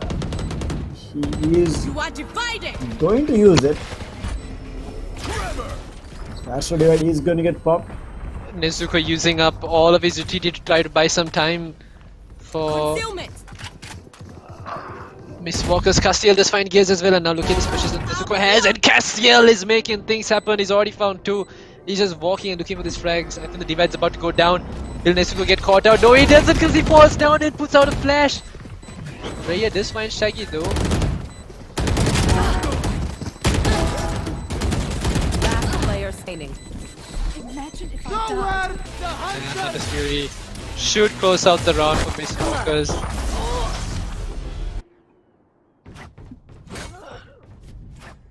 Not a bad first half for either side.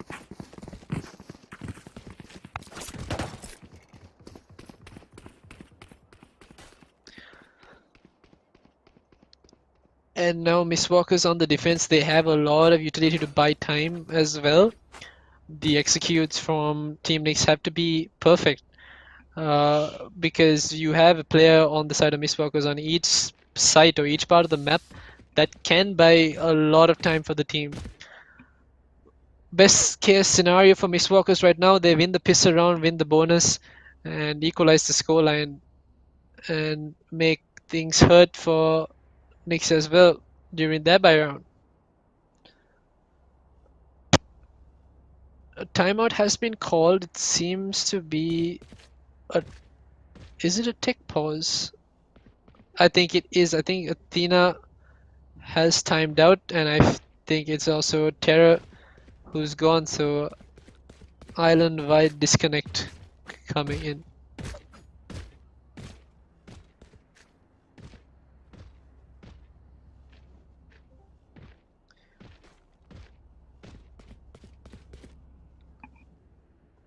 Yeah, and it looks like Athena is back.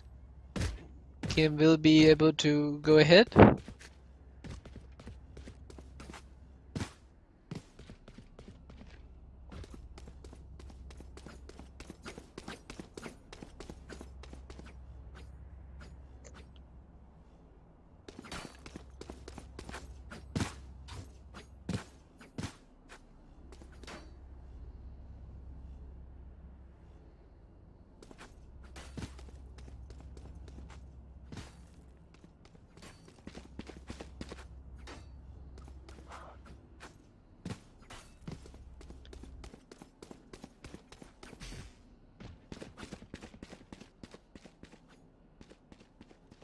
Still waiting on a couple of players. I think it's Raya who is also timed out and hasn't made it back unless he has. Either way, the thing about the way Team Nix tend to play on attack is that they don't lurk too much. If they're going to attack a side, they may fake it, but you'll have all 5 members going in together. Maybe there will be a split hit, but more often than not, you will not find lurks. So that should leave some space for Miss Walkers to try to make a play of their own, have someone lurk get into a position that could catch Team Nix off guard. Hello, Roscoe. I'm back. Welcome back to... PC gave up on me for some reason. I think it might be overheating, but hopefully I won't. It won't happen again. But 7-5. So I was right. Miss Walkers were able to bring it back and make it a 7-5. Yeah. Also, I think some of the players called a timeout on your behalf. You seem to be missing and wanted you back. But yeah, I was also talking about how Miss Walkers do have enough utility in their pockets to buy time for rotations, and they have a player on each side who could do exactly that. You can have the Breach who's playing for rotation, who can basically fault line whichever entrance he feels like. You have Castiel who can slow down the pushers. You have the Sova who can do the same as well, and of course you have Shaggy on the KJ who can certainly lock down a side by himself. So in terms of buying time and having really good side control, right now Miss Walkers have the upper hand. It's just a matter of can they land their shots once they execute this happen. Yeah, definitely going to be interesting to see what they come up with to try and hold back Team Nix, because unlike last time around, they're playing on the back foot this time, and it's going to be a tough one for them to be able to come back. But again, this, like you said, I mean, like we all spoke about, Ascent is a very heavily favored defensive map, so it's going to be interesting to see what they can do with it.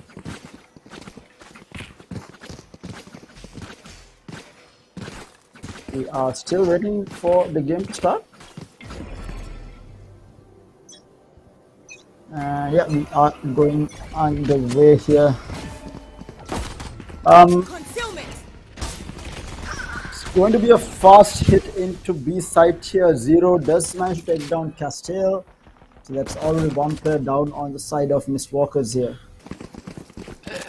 And there we go.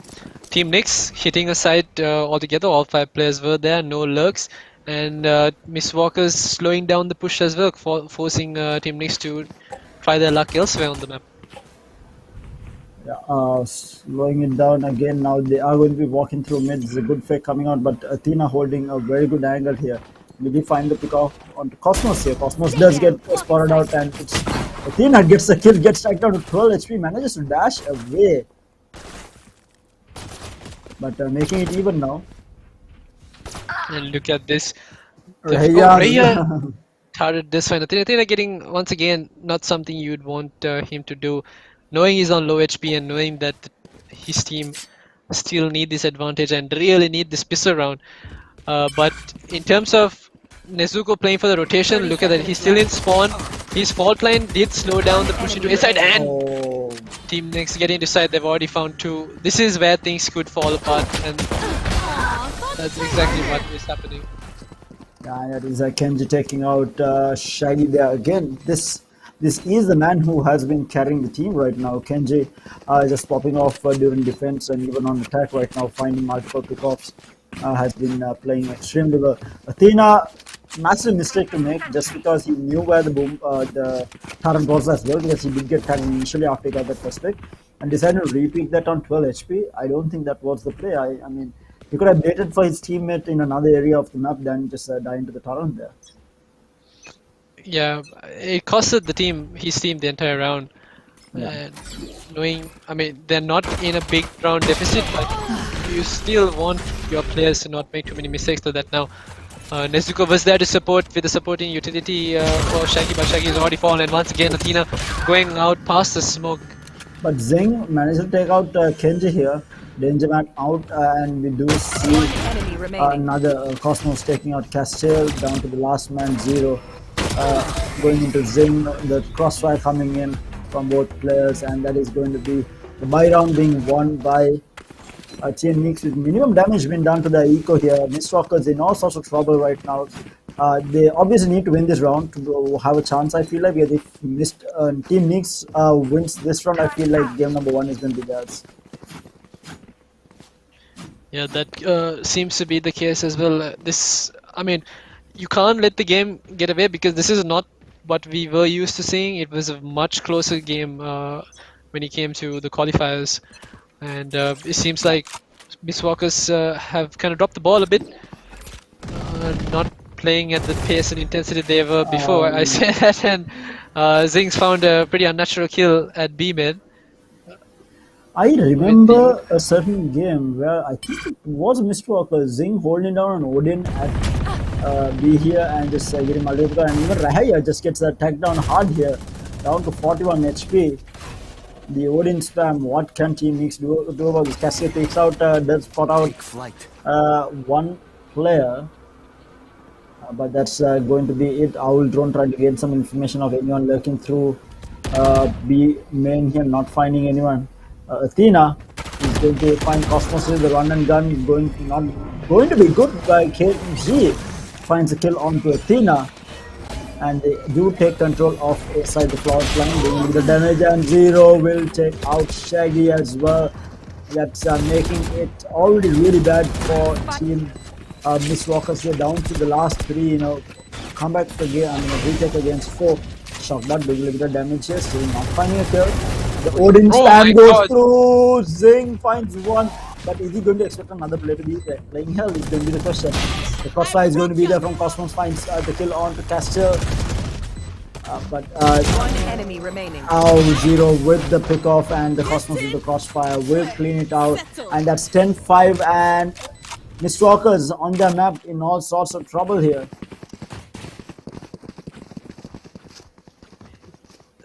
Yeah, the problem has been once the duels do come around, Nyx has always had the man advantage. During that execute, that basically was Mistwalkers forcing Nyx to rotate out of B side and hit somewhere else. Athena fell alone at Garden, and Shaggy fell alone at A site as well. None of the players had any real support from anyone else. In a situation like that, when you had the advantage, you'd expect these players to group up and play together. You should run. But that was not what we saw happen.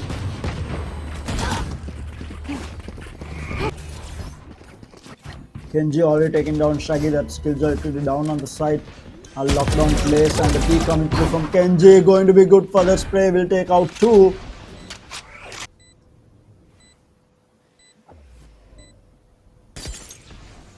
One enemy remaining. Kenji going to be good for the kill on Athena as well. Nezuko up against Kenji here. Kenji on an ace, I think, if I'm not mistaken.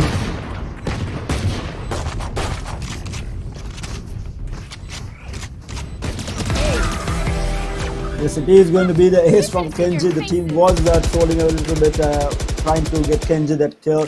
But Kenji lands the first ace in this final showdown. Is it the first? Yeah, it was the first ace. There was a bunch of 4Ks in the previous game. Yeah. No one managed to take it all the way into the fifth. Anyway, that was the save round for Miss Walkers, but things are not looking too good. They will be able to buy back into this round, but they're already at quite a good deficit. Yeah, a 6-round deficit, but we do see the operator coming in the hands of Athena this time around. Let's see whether he can make this work here and make something happen for his team, because right now one of these players needs to pop off on the side of Miss Walkers out there. As I said, Shaggy finds the first kill onto 0 here. It's time to not finding a kill. He's going to get spotted up. The shock darts are not really damaging him. Kenji will find the pick off onto Athena. He finds another onto Shaggy as well.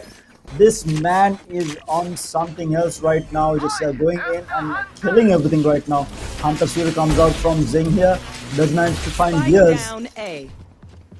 And the spike will go down. The plant finally coming through. They are going to swing this wide. The operator not going to be good enough. Castle does take out Kenji here.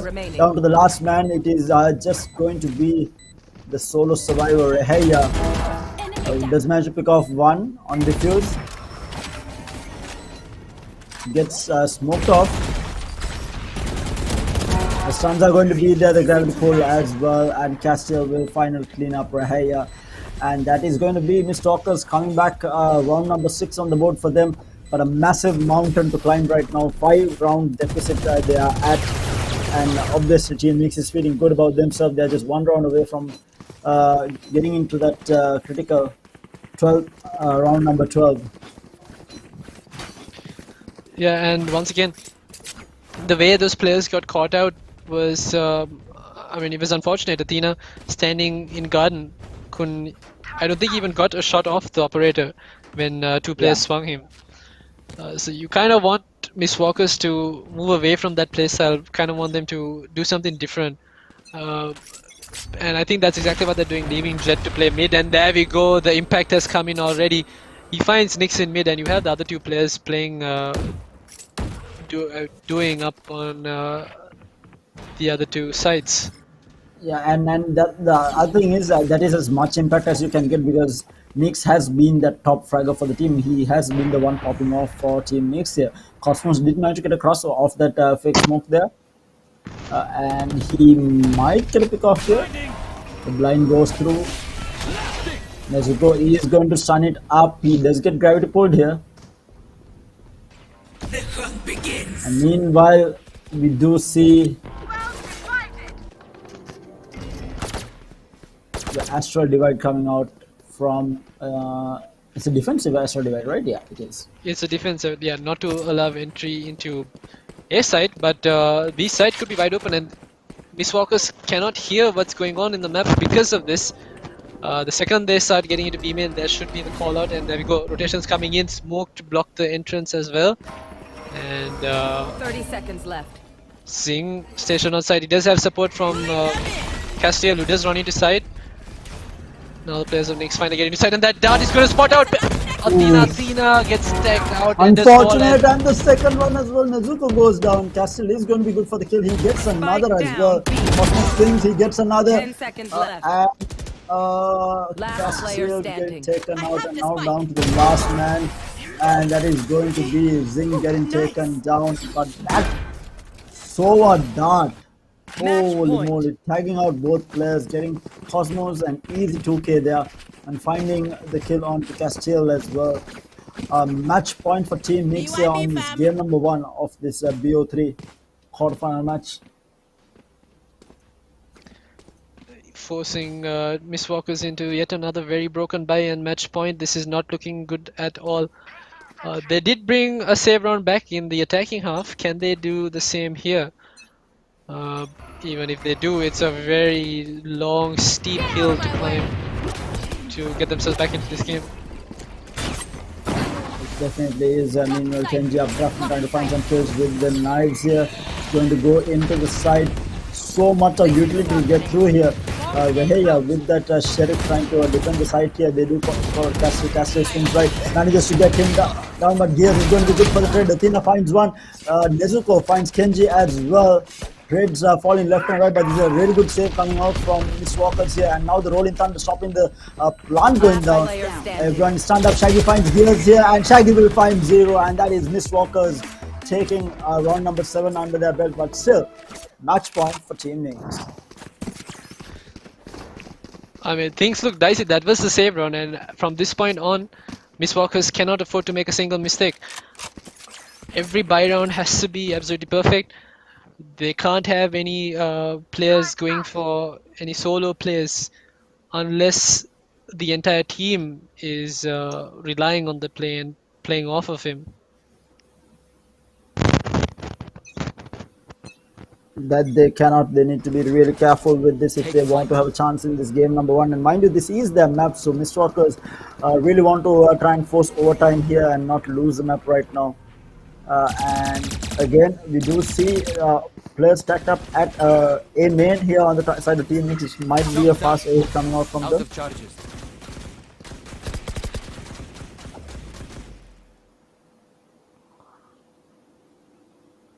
Athena is about to meet Kenji in a shot, and Athena does fall.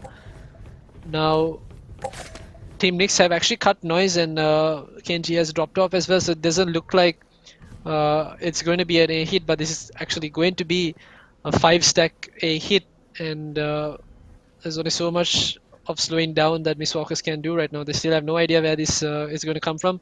Team Nix setting up, being given a lot of time to do so. You are divided.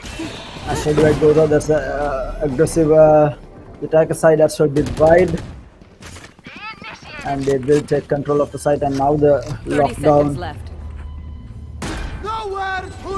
goes down, and Zing is going to be good for the kill. But Cosmos with the trade on to Zing, as well as Nezuko Castiel with the trade on to Cosmos. But the trades are happening left, right, and center, and down to the last man, Shaggy up against 3.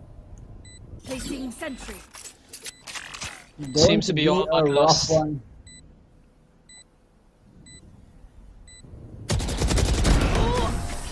And yes, that is going to be map number 1 being cleaned out by Team Nix. 13-7 Miss Walkers in shambles right now, not being able to hold it together. Again, we see signs of light from them, but it looks like Team Nix has their number throughout the entire time. And I just played a better game, I feel like, throughout it, like the entirety of attack and defense.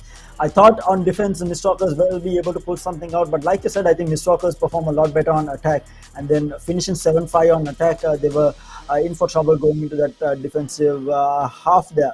And I think, again, Athena on 13 tries, Castiel on 16. It was, I think, Athena having fallen down multiple times on entry. I think that's where a lot of the problems occur. I think, and the other problem is, I think you mentioned this before also, the fact that they are not playing off of each other. It's almost always a solo duel that they're taking, but Team Nix, on the other hand, they'll always have that one person to back you up and get the trade.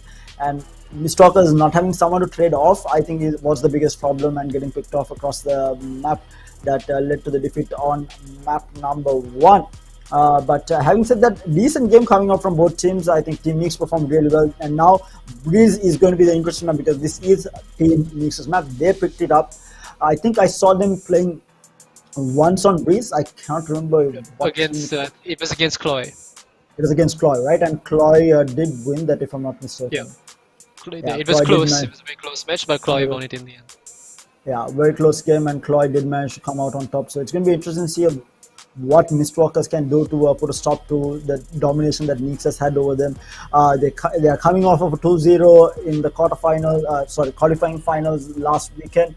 Not an easy 2-0. It was a very drawn out 2-0 that they had, but nevertheless it was a 2-0 coming into this quarterfinal match. And now here they meet them again, and this time around a little bit more convincing game coming out from Team Nix than the ones that they had last weekend, the 13-7, rather than going into multiple OTs. And what Mistwalkers can go, what Mistwalkers will be able to do on Breeze is going to be the question, and how comfortable they are playing on Breeze is going to be the next question. But we'll have to wait and see. We are just waiting on the final head-to-head, and of course the highlights to follow up before we get into the second game, and give the players a little bit of a breather also before we get into the game. Because obviously both teams, it's not easy playing back-to-back games. Even whether it's a BO3 or a BO5, it's going to take a toll on the players. So having that 5 to 10 minute break between games is going to be extremely important. Yeah, for sure.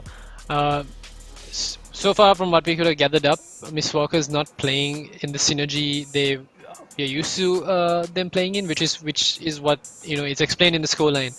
When these guys are popping off of each other, it would have been a much closer scoreline. But right now, Team Nix are the better team.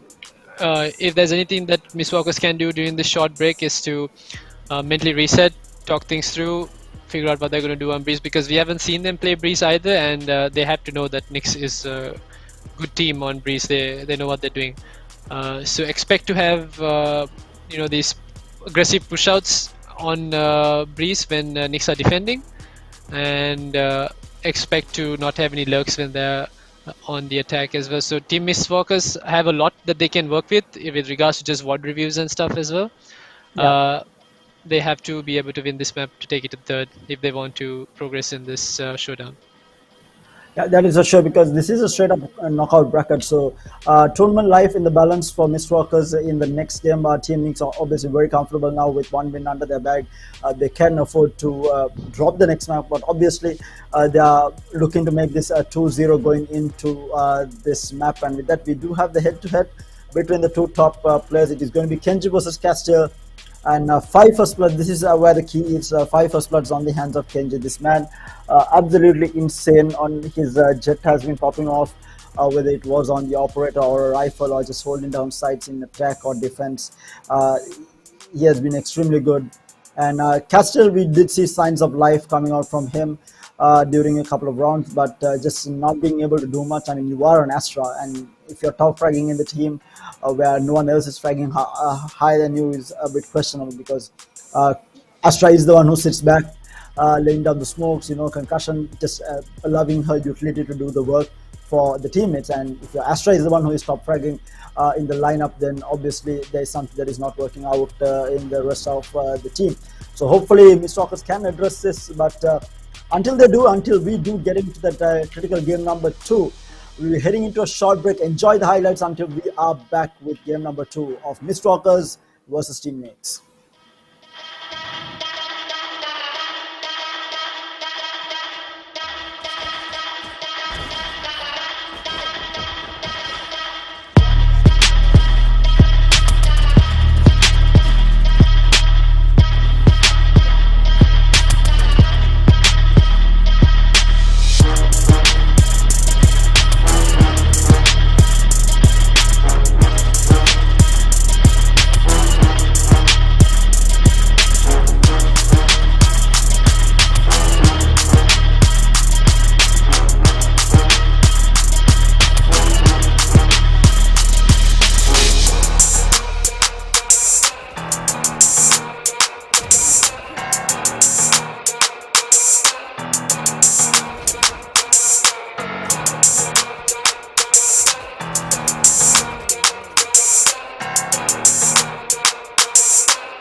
හයි හැමෝටම hello හැමෝටම iPhone හැමෝටම Hello everyone.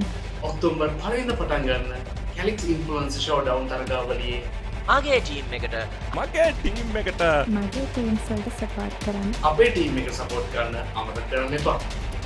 Calyx Influencer Showdown තරගාවලිය විඳන්නේ කවුද? Calyx Influencer Showdown තරගාවලිය දිනන්න යන්නේ කවුද? දිනන්නේ කවුද? Comment එකක් දෙන්න බලන්න.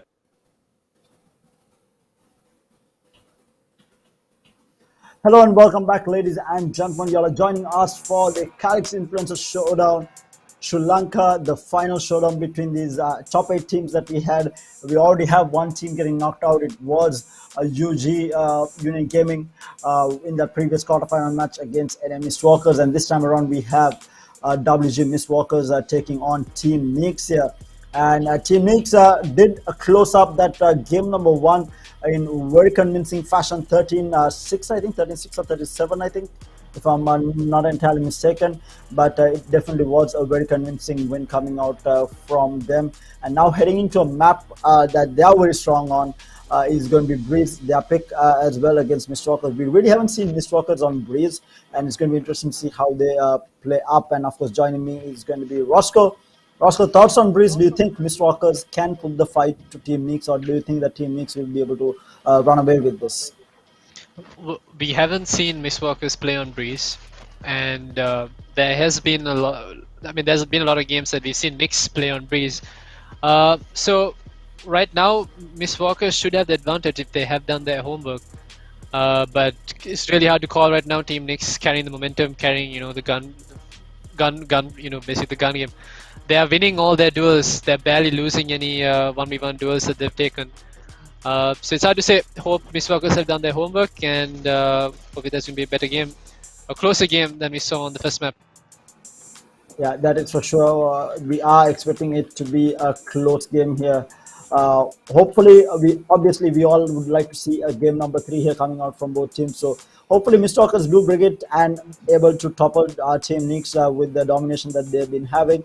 Or maybe we'll see Team Nix again going on to a 2-0 against Mistwalkers and secure themselves a spot in the semi-finals against NA Whiffmasters. Again, now the next question is, who do you think has the better chance? I know we've seen both teams play, assuming that Mistwalkers are at the top of their game, which they are not today by the looks of what we saw in game number 1. Which of these two teams does have the best opportunity against any Whiffmasters if they make it through the semi-final? Judging by performances and actual wins, I think right now, as it stands, it's Team Nix that will have the better opportunity against Whiffmasters to either win, or maybe even to have a closer game. Mistwalkers do have that potential, but we are just not seeing it right now.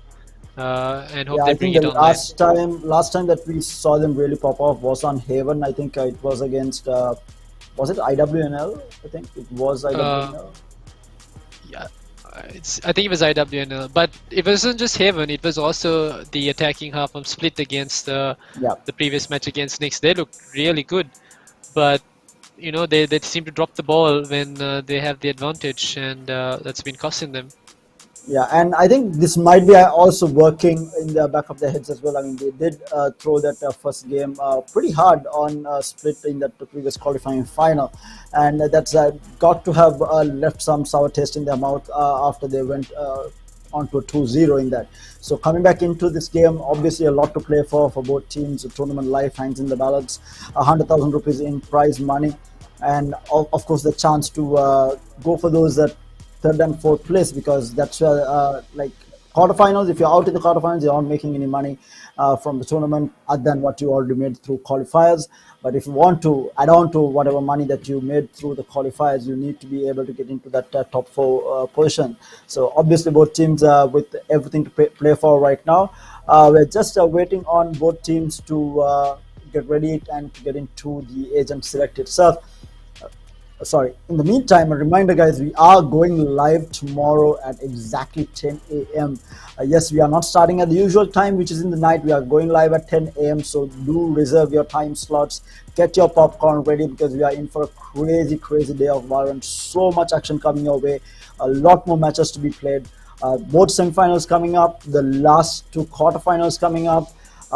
It's going to be action packed throughout the entire day, and of course, then on Sunday, it's going to be at the usual time. It's going to be starting at 8 p.m. for the grand finals, and it's going to be interesting to see who is going to make their way through the two brackets. But right now, from what I have in hand, looking at the brackets, I'm assuming we might see a Whiff Masters versus New Orders final right now. This is what I'm seeing right now. All depends on the first semi-final because that's where I think the battle is going to be. Because right now, bottom bracket, New Order looks untouchable because they've been so strong throughout the entire tournament and they look untouchable right now. So I'm assuming my predictions right now, New Order makes their way through to the grand finals, and Whiff Masters, they do have a challenge tomorrow with whoever team they do face. But the way things are going, it looks to be Team Knicks. If that's the case, it might be a bigger challenge for NA Whiff Masters right now because of the way that Mistwalkers has been playing. We'll have to wait and see. But right now, my predictions are going to be NA Whiff Masters versus New Order. Do you agree, Roscoe, with that prediction? Though? I mean, yeah, those two teams look to be the strongest and really good right now. But you can't count out teams like Lexus Gaming and Cloy. Yeah. When Cloy get going, they get really good, and when the players from Lexus Gaming get going, they too are unstoppable. We've seen those the players from Lexus Gaming, Maestro and Asite pop off, and when those guys start feeling confident and start taking those duels that you wouldn't normally take, things can get really scary for any team facing them. Yeah, I think it will come down to how much of work because I feel like the bottom side of this bracket is going to be a lot more intense tomorrow. I feel like teams might be a lot more evenly matched. I feel like, and especially with Lexus Gaming coming into the mix, a team from outside the country, from Maldives itself. Who did have a really good performance in the qualifiers, and it's going to be definitely interesting to see how they do perform and who makes their way through into the finals to face off against the winner of NA Whiff Masters and whoever wins this matchup right now. But we do have the picks coming in. It is going to be a single duelist lineup coming out, actually a double duelist lineup coming out from Team Knicks with the Jet on Kenji as well as Zero on the Reyna. They really haven't switched much on anything.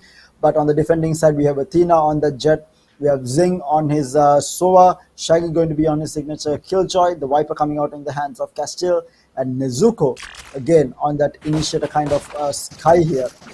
We have seen him play the second initiator a lot. We did see him on Breach, now we are seeing him on Sky.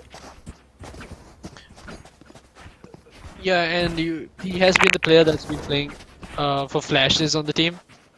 So it's no surprise that he's picking that up.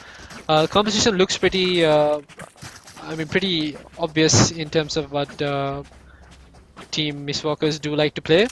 And this is the same composition for Team Knicks as well. It's just that the new addition Gears has picked up the Sage, who was actually being played by their previous member as well. Now Team Knicks on the attack, the side that is favored on this map.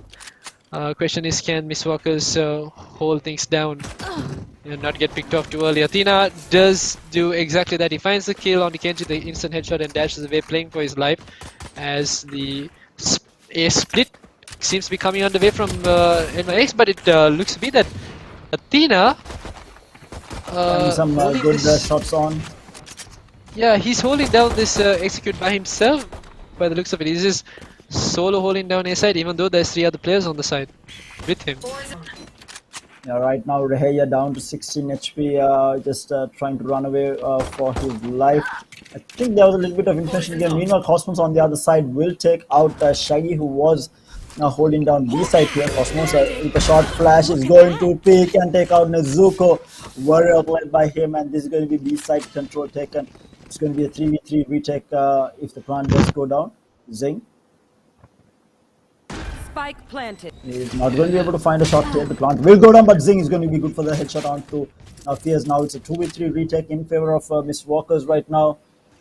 Can they make it happen? Athena swinging around with Zing here, going through, and they do spot out Rahia. Rahia has the Viper's Bite, he throws it out. Castiel. The line comes out from Cosmos, and he will tap down Castiel. It's a 2v2. He gets another. Cosmos with the 3k. Athena gets our Cosmos, but Rahia is going to be good for the kill here. And there we go. This is what we're talking about how whenever Miss Walkers have the advantage, they seem to be dropping. Oh, they were in a two-man advantage before Cosmos decided to walk around the map and find 2 stray kills. It's things like that you would expect Miss Walkers to, kind of iron out of their playstyle this late into their matchup against Nyx.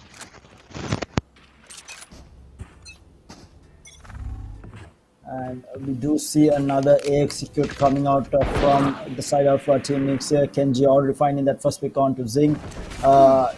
Team Mistwalker is on a save, so these martial shots are going to be deadly here. Athena also does have the martial in hand here. Not going to be able to find anything. Zero does take out Athena, and not finding more right now. And side control has been taken, and the plant will go down. Meanwhile, Castiel does find Kenji through a bang through the pyramids here. That's a 3v4 now. Quite doable. Castiel peeking through, not finding that kill. Line goes out. Shaggy! What a look, and Castiel gets a lovely headshot onto the head. It's a really good save coming out, but now down to the last man here with a marshal in hand, will get taken down by Zero. Decent damage done onto the side of Team Nyx, but Team Nyx did walk away with it in the end. 2-0 in favor of Team Nyx, and now the full buy run coming out from Miss Walkers here. Terry, was that the sort of buy you were expecting on Breeze? Full-on martial, Yes. but it was also still the Spectre that closed out the round for Team Nyx. True, I think it was the angles that they were holding for Miss Walkers, because I think Shaggy was playing a very close angle as well as the rest of the team, and I think playing a little bit further back might have helped a lot. And Out of charges. Okay. Once again, the problem there was that Athena is the player on the side of Miss Walkers who can afford to miss some shots and dash away, but he seemed to commit to trying to get that track there. And gets picked off. And now this is Miss Walker's buy round as well. They are man down. Actually, they're 2 men down, and Gears is doing a lot of damage with the Spectre. Nezuko finally picks him up. 3 players on site for the side of Nyx. Retake coming underway, and Cosmos has found the kill onto Shaggy as well. Now it's all up to Nezuko. Nezuko does find one, but that's just consolation as Kenji swings on him with the Marshal and finds the final frag, putting Nyx at a 3-round advantage.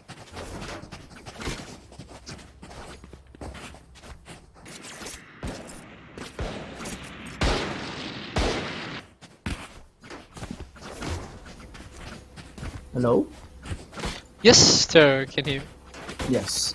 3-0, so Miss Walkers did lose their buy round, I'm assuming? Yeah, they did lose their buy round, and it's all started with Athena falling at a main, or just outside a main. Standing ahead. Okay, and with that they are forced into another save here, and martial shots are not landing. Kenji pushing forward here, Zane trying to tag everyone down. He does get a couple of tags on to. Meanwhile, Athena finds Zero here. Cosmos though with the 2k, and Heya with the trade on to Athena. That's a one going down. Zing managed to take down Kenji. Down to the last man, Shaggy up against the 3 on the side of Team Nyx here. Things already off to a shaky start for Miss Walkers. Yeah, and Shaggy has the operator in play. 2 of the players are in the damage zone. If Shaggy can land his shots, instead it's Cosmos on 4k, closes out the round, and 4-round lead for the side of Nyx.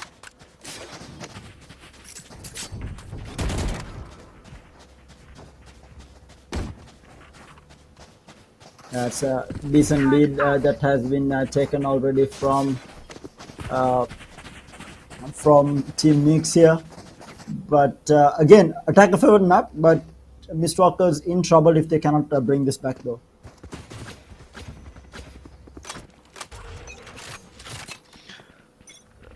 Operator in the hands of Athena here, who has brought up to it. He's not going to be able to find an early pick-off here because majority of the action is going to be towards leaning towards B side, at least for the time being. And I think it's Nick's actually reading this strat from because there's no one peeking him in. You'd normally expect a team, or you'd see a lot of players who'd even get that ego peek coming in through him. Well, look at how much of space that Nukes has taken though. Kenji. Yes, Kenji is going to find that kill onto Zing there.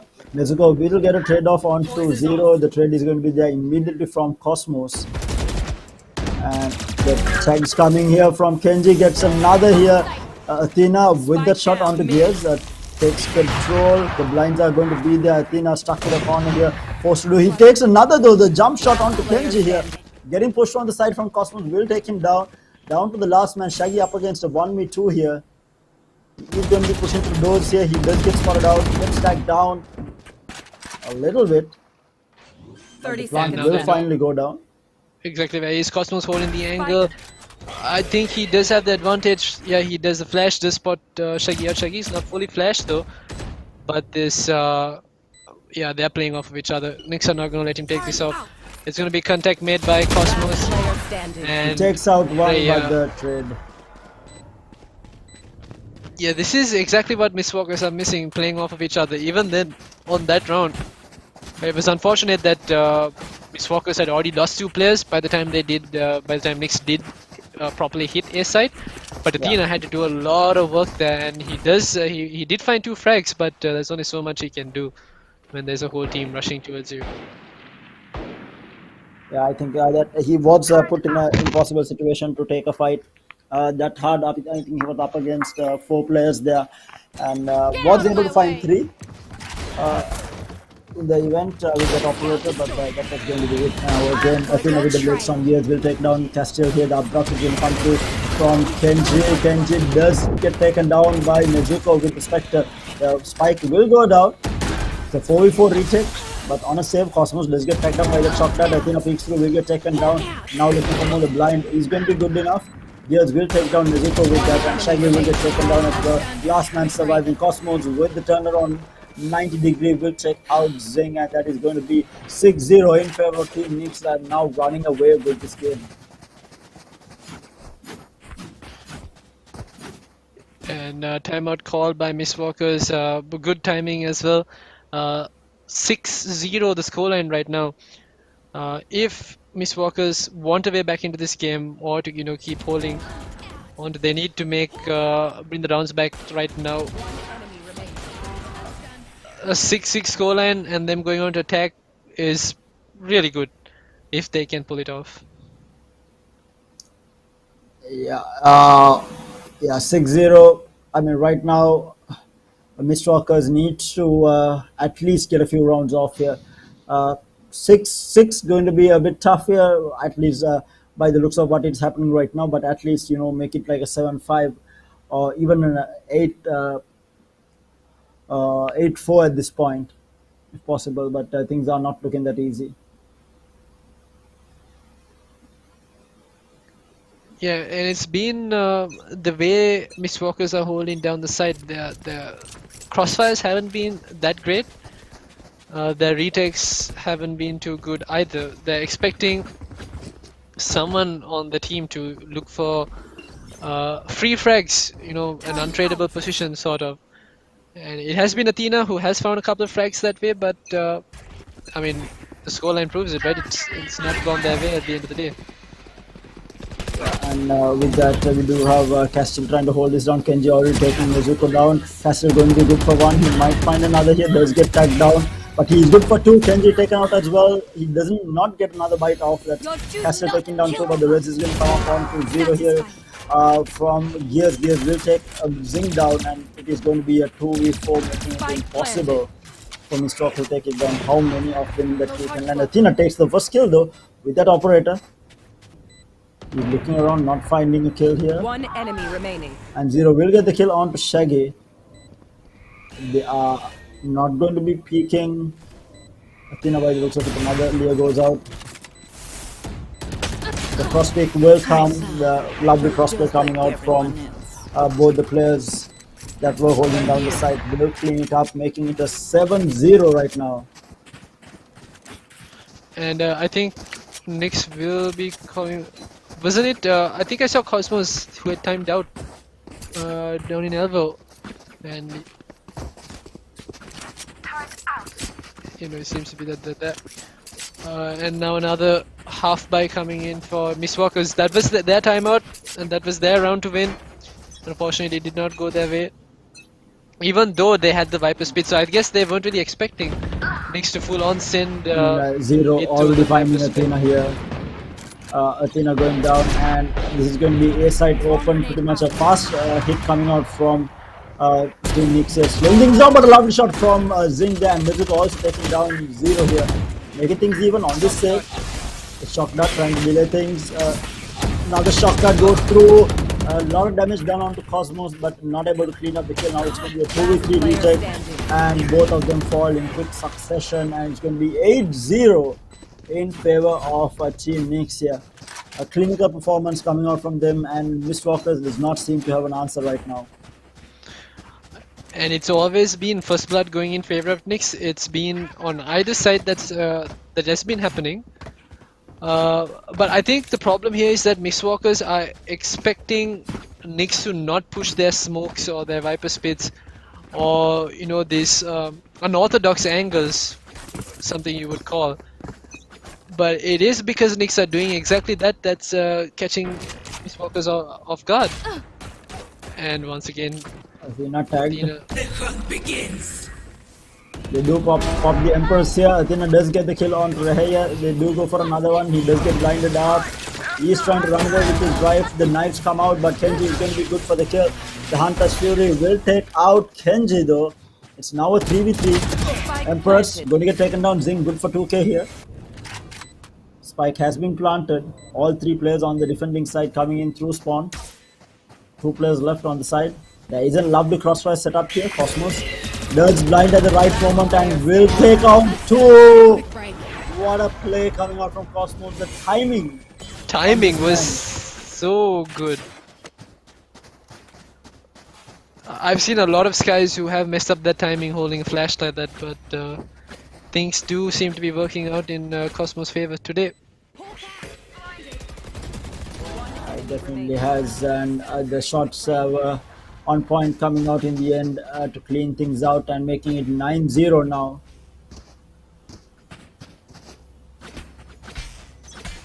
Mistwalkers in shambles right now, not being able to do anything against the onslaught that has been Team Nyx right now. Kenji immediately gets the first kill onto Zing.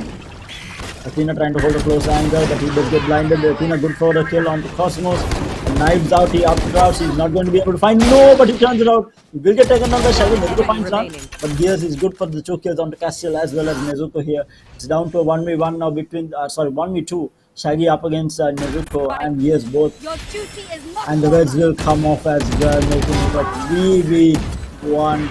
And Gears is good for the 3k on the round to clean it out. 10-0 right now. Looking to be horrible, absolutely horrible for Mistwalkers at this point. Right now it is a game of boys against men. Seems to be Nyx playing a completely different game. Mistwalkers, no solutions, no counter strats. They haven't found anything that has worked for them at all. Retakes haven't been working, Saitos haven't been working, but there's something that they haven't tried it, and that's some aggressive pushes, at least to take some mid control. But they are not going to get any time to do that either, as Team Nyx are already in B side. They've taken full control of the side. No one is yet cleared the entire area, and they're going to be able to get the spike down. No charges. Spike will go down. They are going to use that Killjoy lockdown as well. Zero going to be good for the kill on the Castle, making it a 4v4 now. But the Athena with the flank goes in, takes down one. The wall will go up from Gears here. Kenji will take down Zing, making it a 3v3 now. Shaggy with the kill onto Gears. But Last meanwhile, player Kenji standing. will take out Last player Athena. standing. Reheya will take down Shaggy. The trades happening left and right. Nezuko up against one. He will take Reheya down inside the Viper split, and that's going to be the first points on the board for Mist Walkers. And it's been a long time coming. Last round before the switch.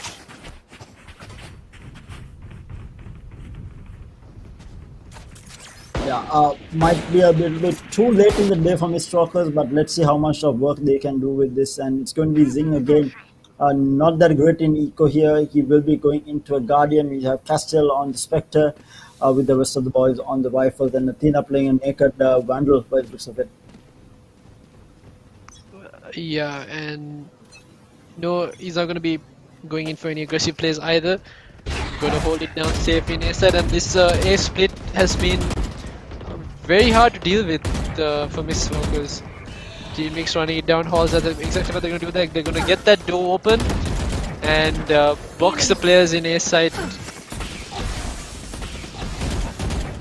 Deeply defined left, right, and center. Kenji already finding the first pick on to Zing here. Again, first blood is falling down. Zero takes down Athena. Shaggy will get the trade on to Cosmos, and he will take down Kenji as well, making it a 3v2. Enemy remaining. And Zero with a tap onto Shaggy, making it a 1v3. He is down to low HP. Zero is good for the kill, and that's 11-1 going into the second half. Very rough patch for Mist Walkers right now.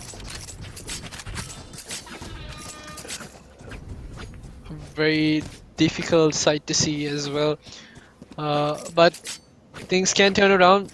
Team Mix aren't on match point yet, and Mist Walkers are on attack. Baby steps right now. They need to win this pistol round. That's step number one. Everything else comes after.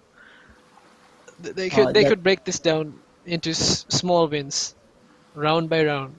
Focus on each round that they have in hand, instead of looking at the bigger picture right now. Yeah, and it is going to be a B hit coming out from Mist Walkers, and the wall is going to be there for them to get through, and it's going to be Gears as well as Zero holding this down.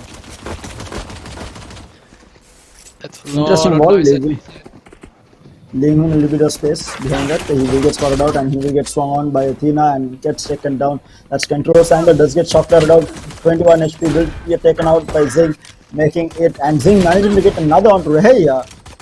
Good shots coming out. Cosmos is going to be good for the trade off to Zing, but Castile will take out Cosmos. Down to the last man, Kenji with the Sheriff, hitting those shots. Again, unnecessarily pushing coming from Mist Walkers here. He will get blinded, will get tagged down, and that's the pistol round being taken by Mist Walkers here. Maybe guaranteed themselves third round as well. And that's step one. That's phase one covered by Team Mist Walkers. Now it's on to the next. And if they can keep this momentum going, keep this flowing round by round, focus on winning it, focus on not making any mistakes, things could look a lot better, or they could actually bring this back, could even go on to win this map. But like you said, they look good on the execute, but following the plant and the spike going down, they do tend to make a little too many mistakes, over peaking being the biggest worry for Mist Walkers.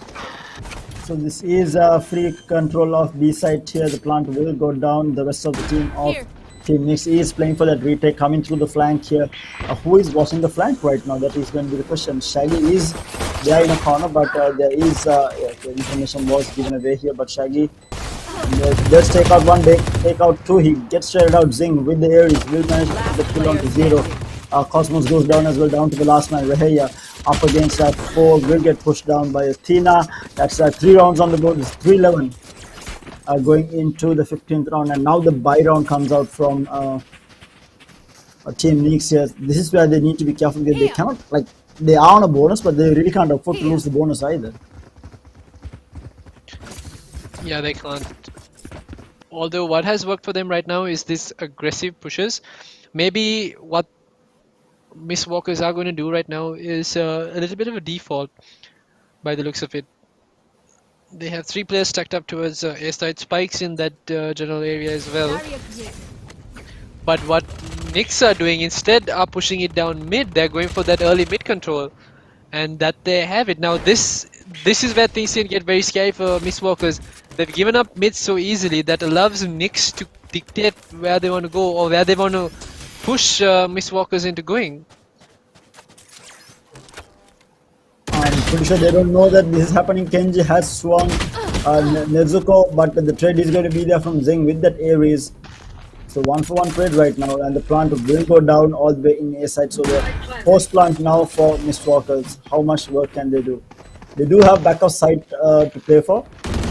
All the way along, he's going to be free. Shaggy is going to be good for the kill on to 0 with that tap from the Sheriff, making it a 3v4 advantage towards Mistwalkers. The blind swing not going to work out. Athena good for the kill on the Cosmos. Castle will take down Gears as well. This is the Byron losing. His team Nyx losing the Byron, and this is going to be horrible for them. This is going to give a massive advantage to Mistwalkers here. They clean it up, and it's 4-11, and this is going to force Team Nyx into a save. And this is what I said, baby steps, round by round, Here. slowly bring things back, and that's exactly what Mistwalkers are doing. And to be honest, they do look quite strong. They seem to be in sync right now, barely losing any bodies, everyone playing off each other, and it looks like each member knows what the other is supposed to be doing. So allowing players to go in to make different sorts of plays has also been working for Mistwalkers right now. Here. Here. Nowhere to run! One touch here goes down from Athena. From Cosmos. Cosmos takes down Athena with that headshot from the Marshal. That's a trade happening on either side, but B side control has been taken. The plant has gone down. Now for the retake, there is an upgrade of weapons. Kenji goes in with a nice death take on Nezuko. The reset is going to be there. He's not going to find another. Rahaya takes down Zing as well. Castiel will get take down Kenji. He's good for 2. Rahaya with the trade onto Castiel, and now it's going to be a 1v2 down to Shaggy. Shaggy does not attack one guy down, and the trade is not going to be there. I'm going to be there for 0, and he will get the defuse, putting Team Nyx finally on match point, and a thrifty round coming out from Team Nyx. I mean, they were not supposed to win that, but it is them clutching it out, and it all started with Cosmos with that headshot from the Marshal onto Athena. Yeah, again, Athena running past that Viper smoke. It's the same mistake that's been repeated over and over again for Mistwalkers that's costing them the rounds. I feel like if Athena had been alive on site to fight with the team for that when that retake was going on, complete different picture. But can't change the past. They just have to buckle down once again and keep playing until they get this to a 12-12 scoreline. I mean, it's a lot to ask for, but it's not impossible. Seems to be like it's going to be another fast B hit coming out, and it's complete side control taken.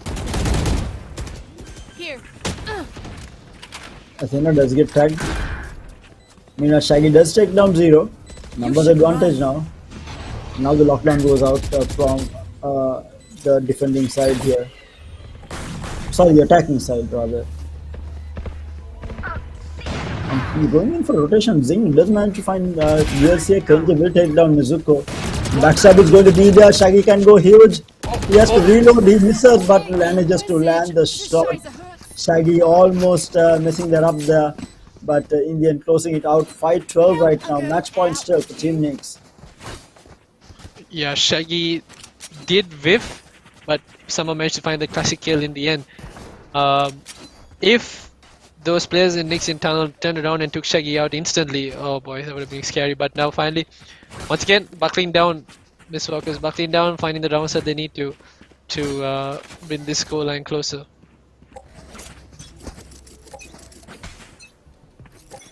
I've got your trail. 12-5 match point, and it's going to be a fast A execute. Kenji and the rest of the boys are forced into save. Athena will tag him down through the boxes and take him out. It's a 4v3, 4v5 retake in favor of Mistwalkers right now. Hawk out. Blinded.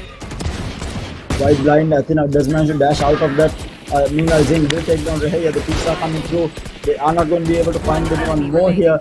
Shaggy coming through mid. We will find Cosmos down to 0. And a 1v5 and a flawless this time around coming out from Miss Walker. 6-12. Going into this 19th round. Signs of life for sure. But now another buy round coming out from Team Neeks. And no operator in play just yet. Not enough economy to get it done for Team Nix. Instead, full buy round, rifles all over on the board.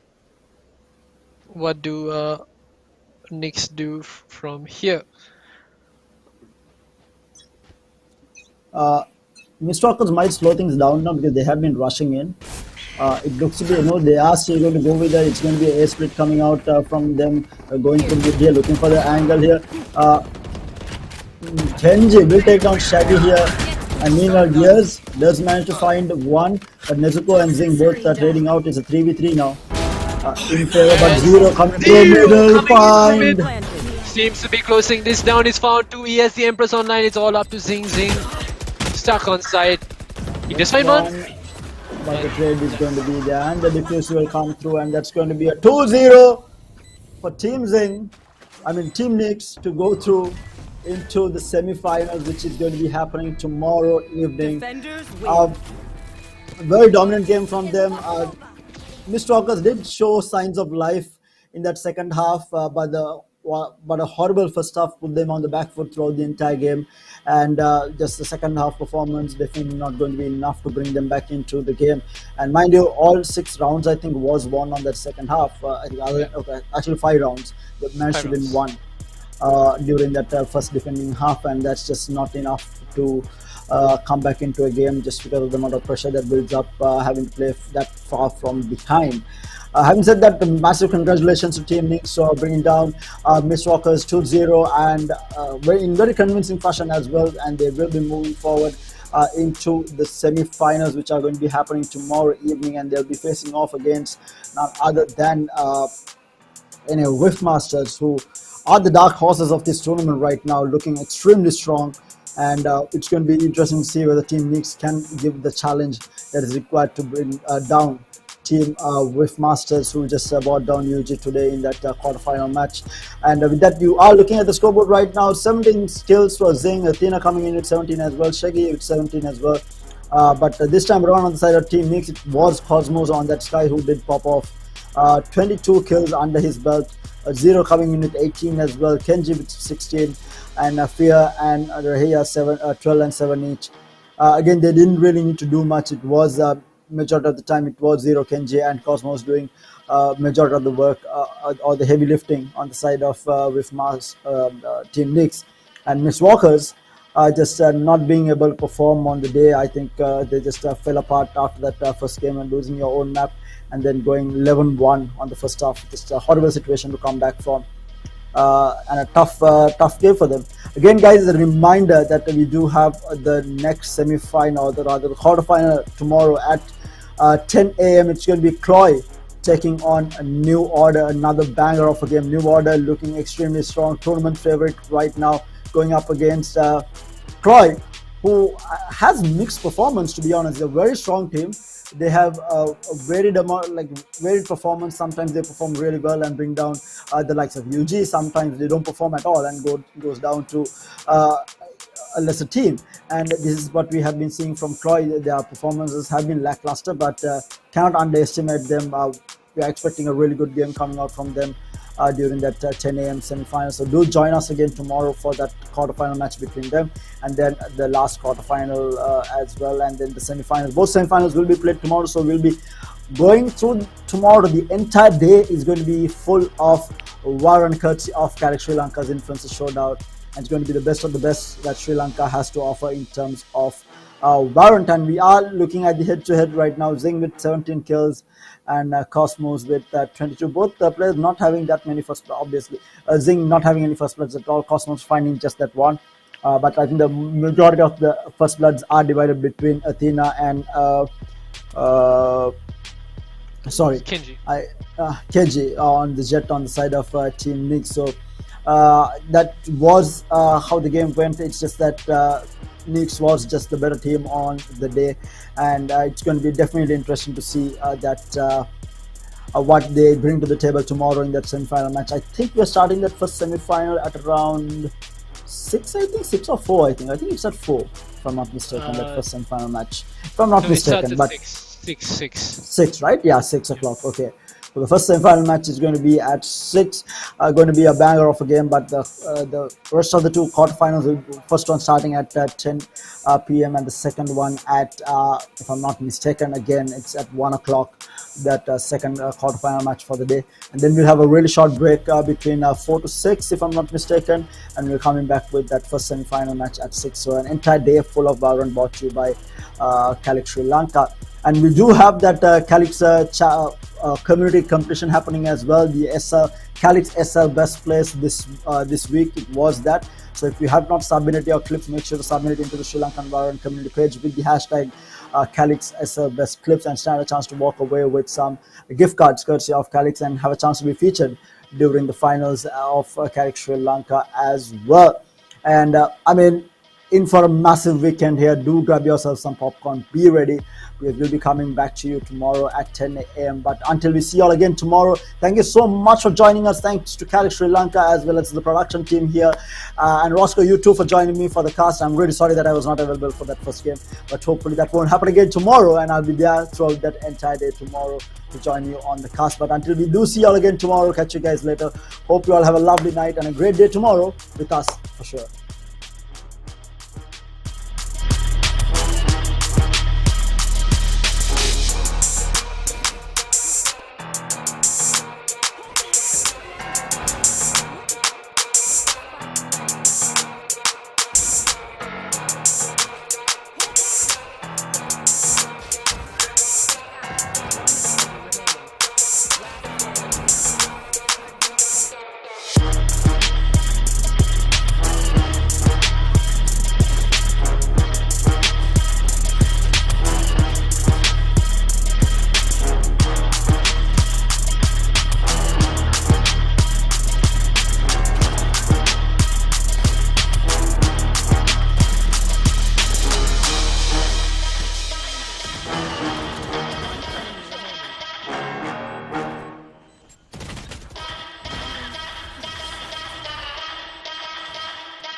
හැමෝටම iPhone හැමෝටම Hello everyone. October 1 වෙනිදා පටන් ගන්න Calyx Influence Showdown තරගාවලියේ මගේ team එකට මගේ team එකට මගේ ටීම්ස් වලට සපෝට් කරන්න. අපේ ටීම් එක සපෝට් කරන්න අමතක කරන්න එපා. Calyx Influence Showdown තරගාවලිය විඳන්නේ කවුද? Calyx Influencer Showdown තරගාවලිය දිනන්න යන්නේ කවුද? දිනන්නේ කවුද? කමෙන්ට් එකක් දෙන්න බලන්න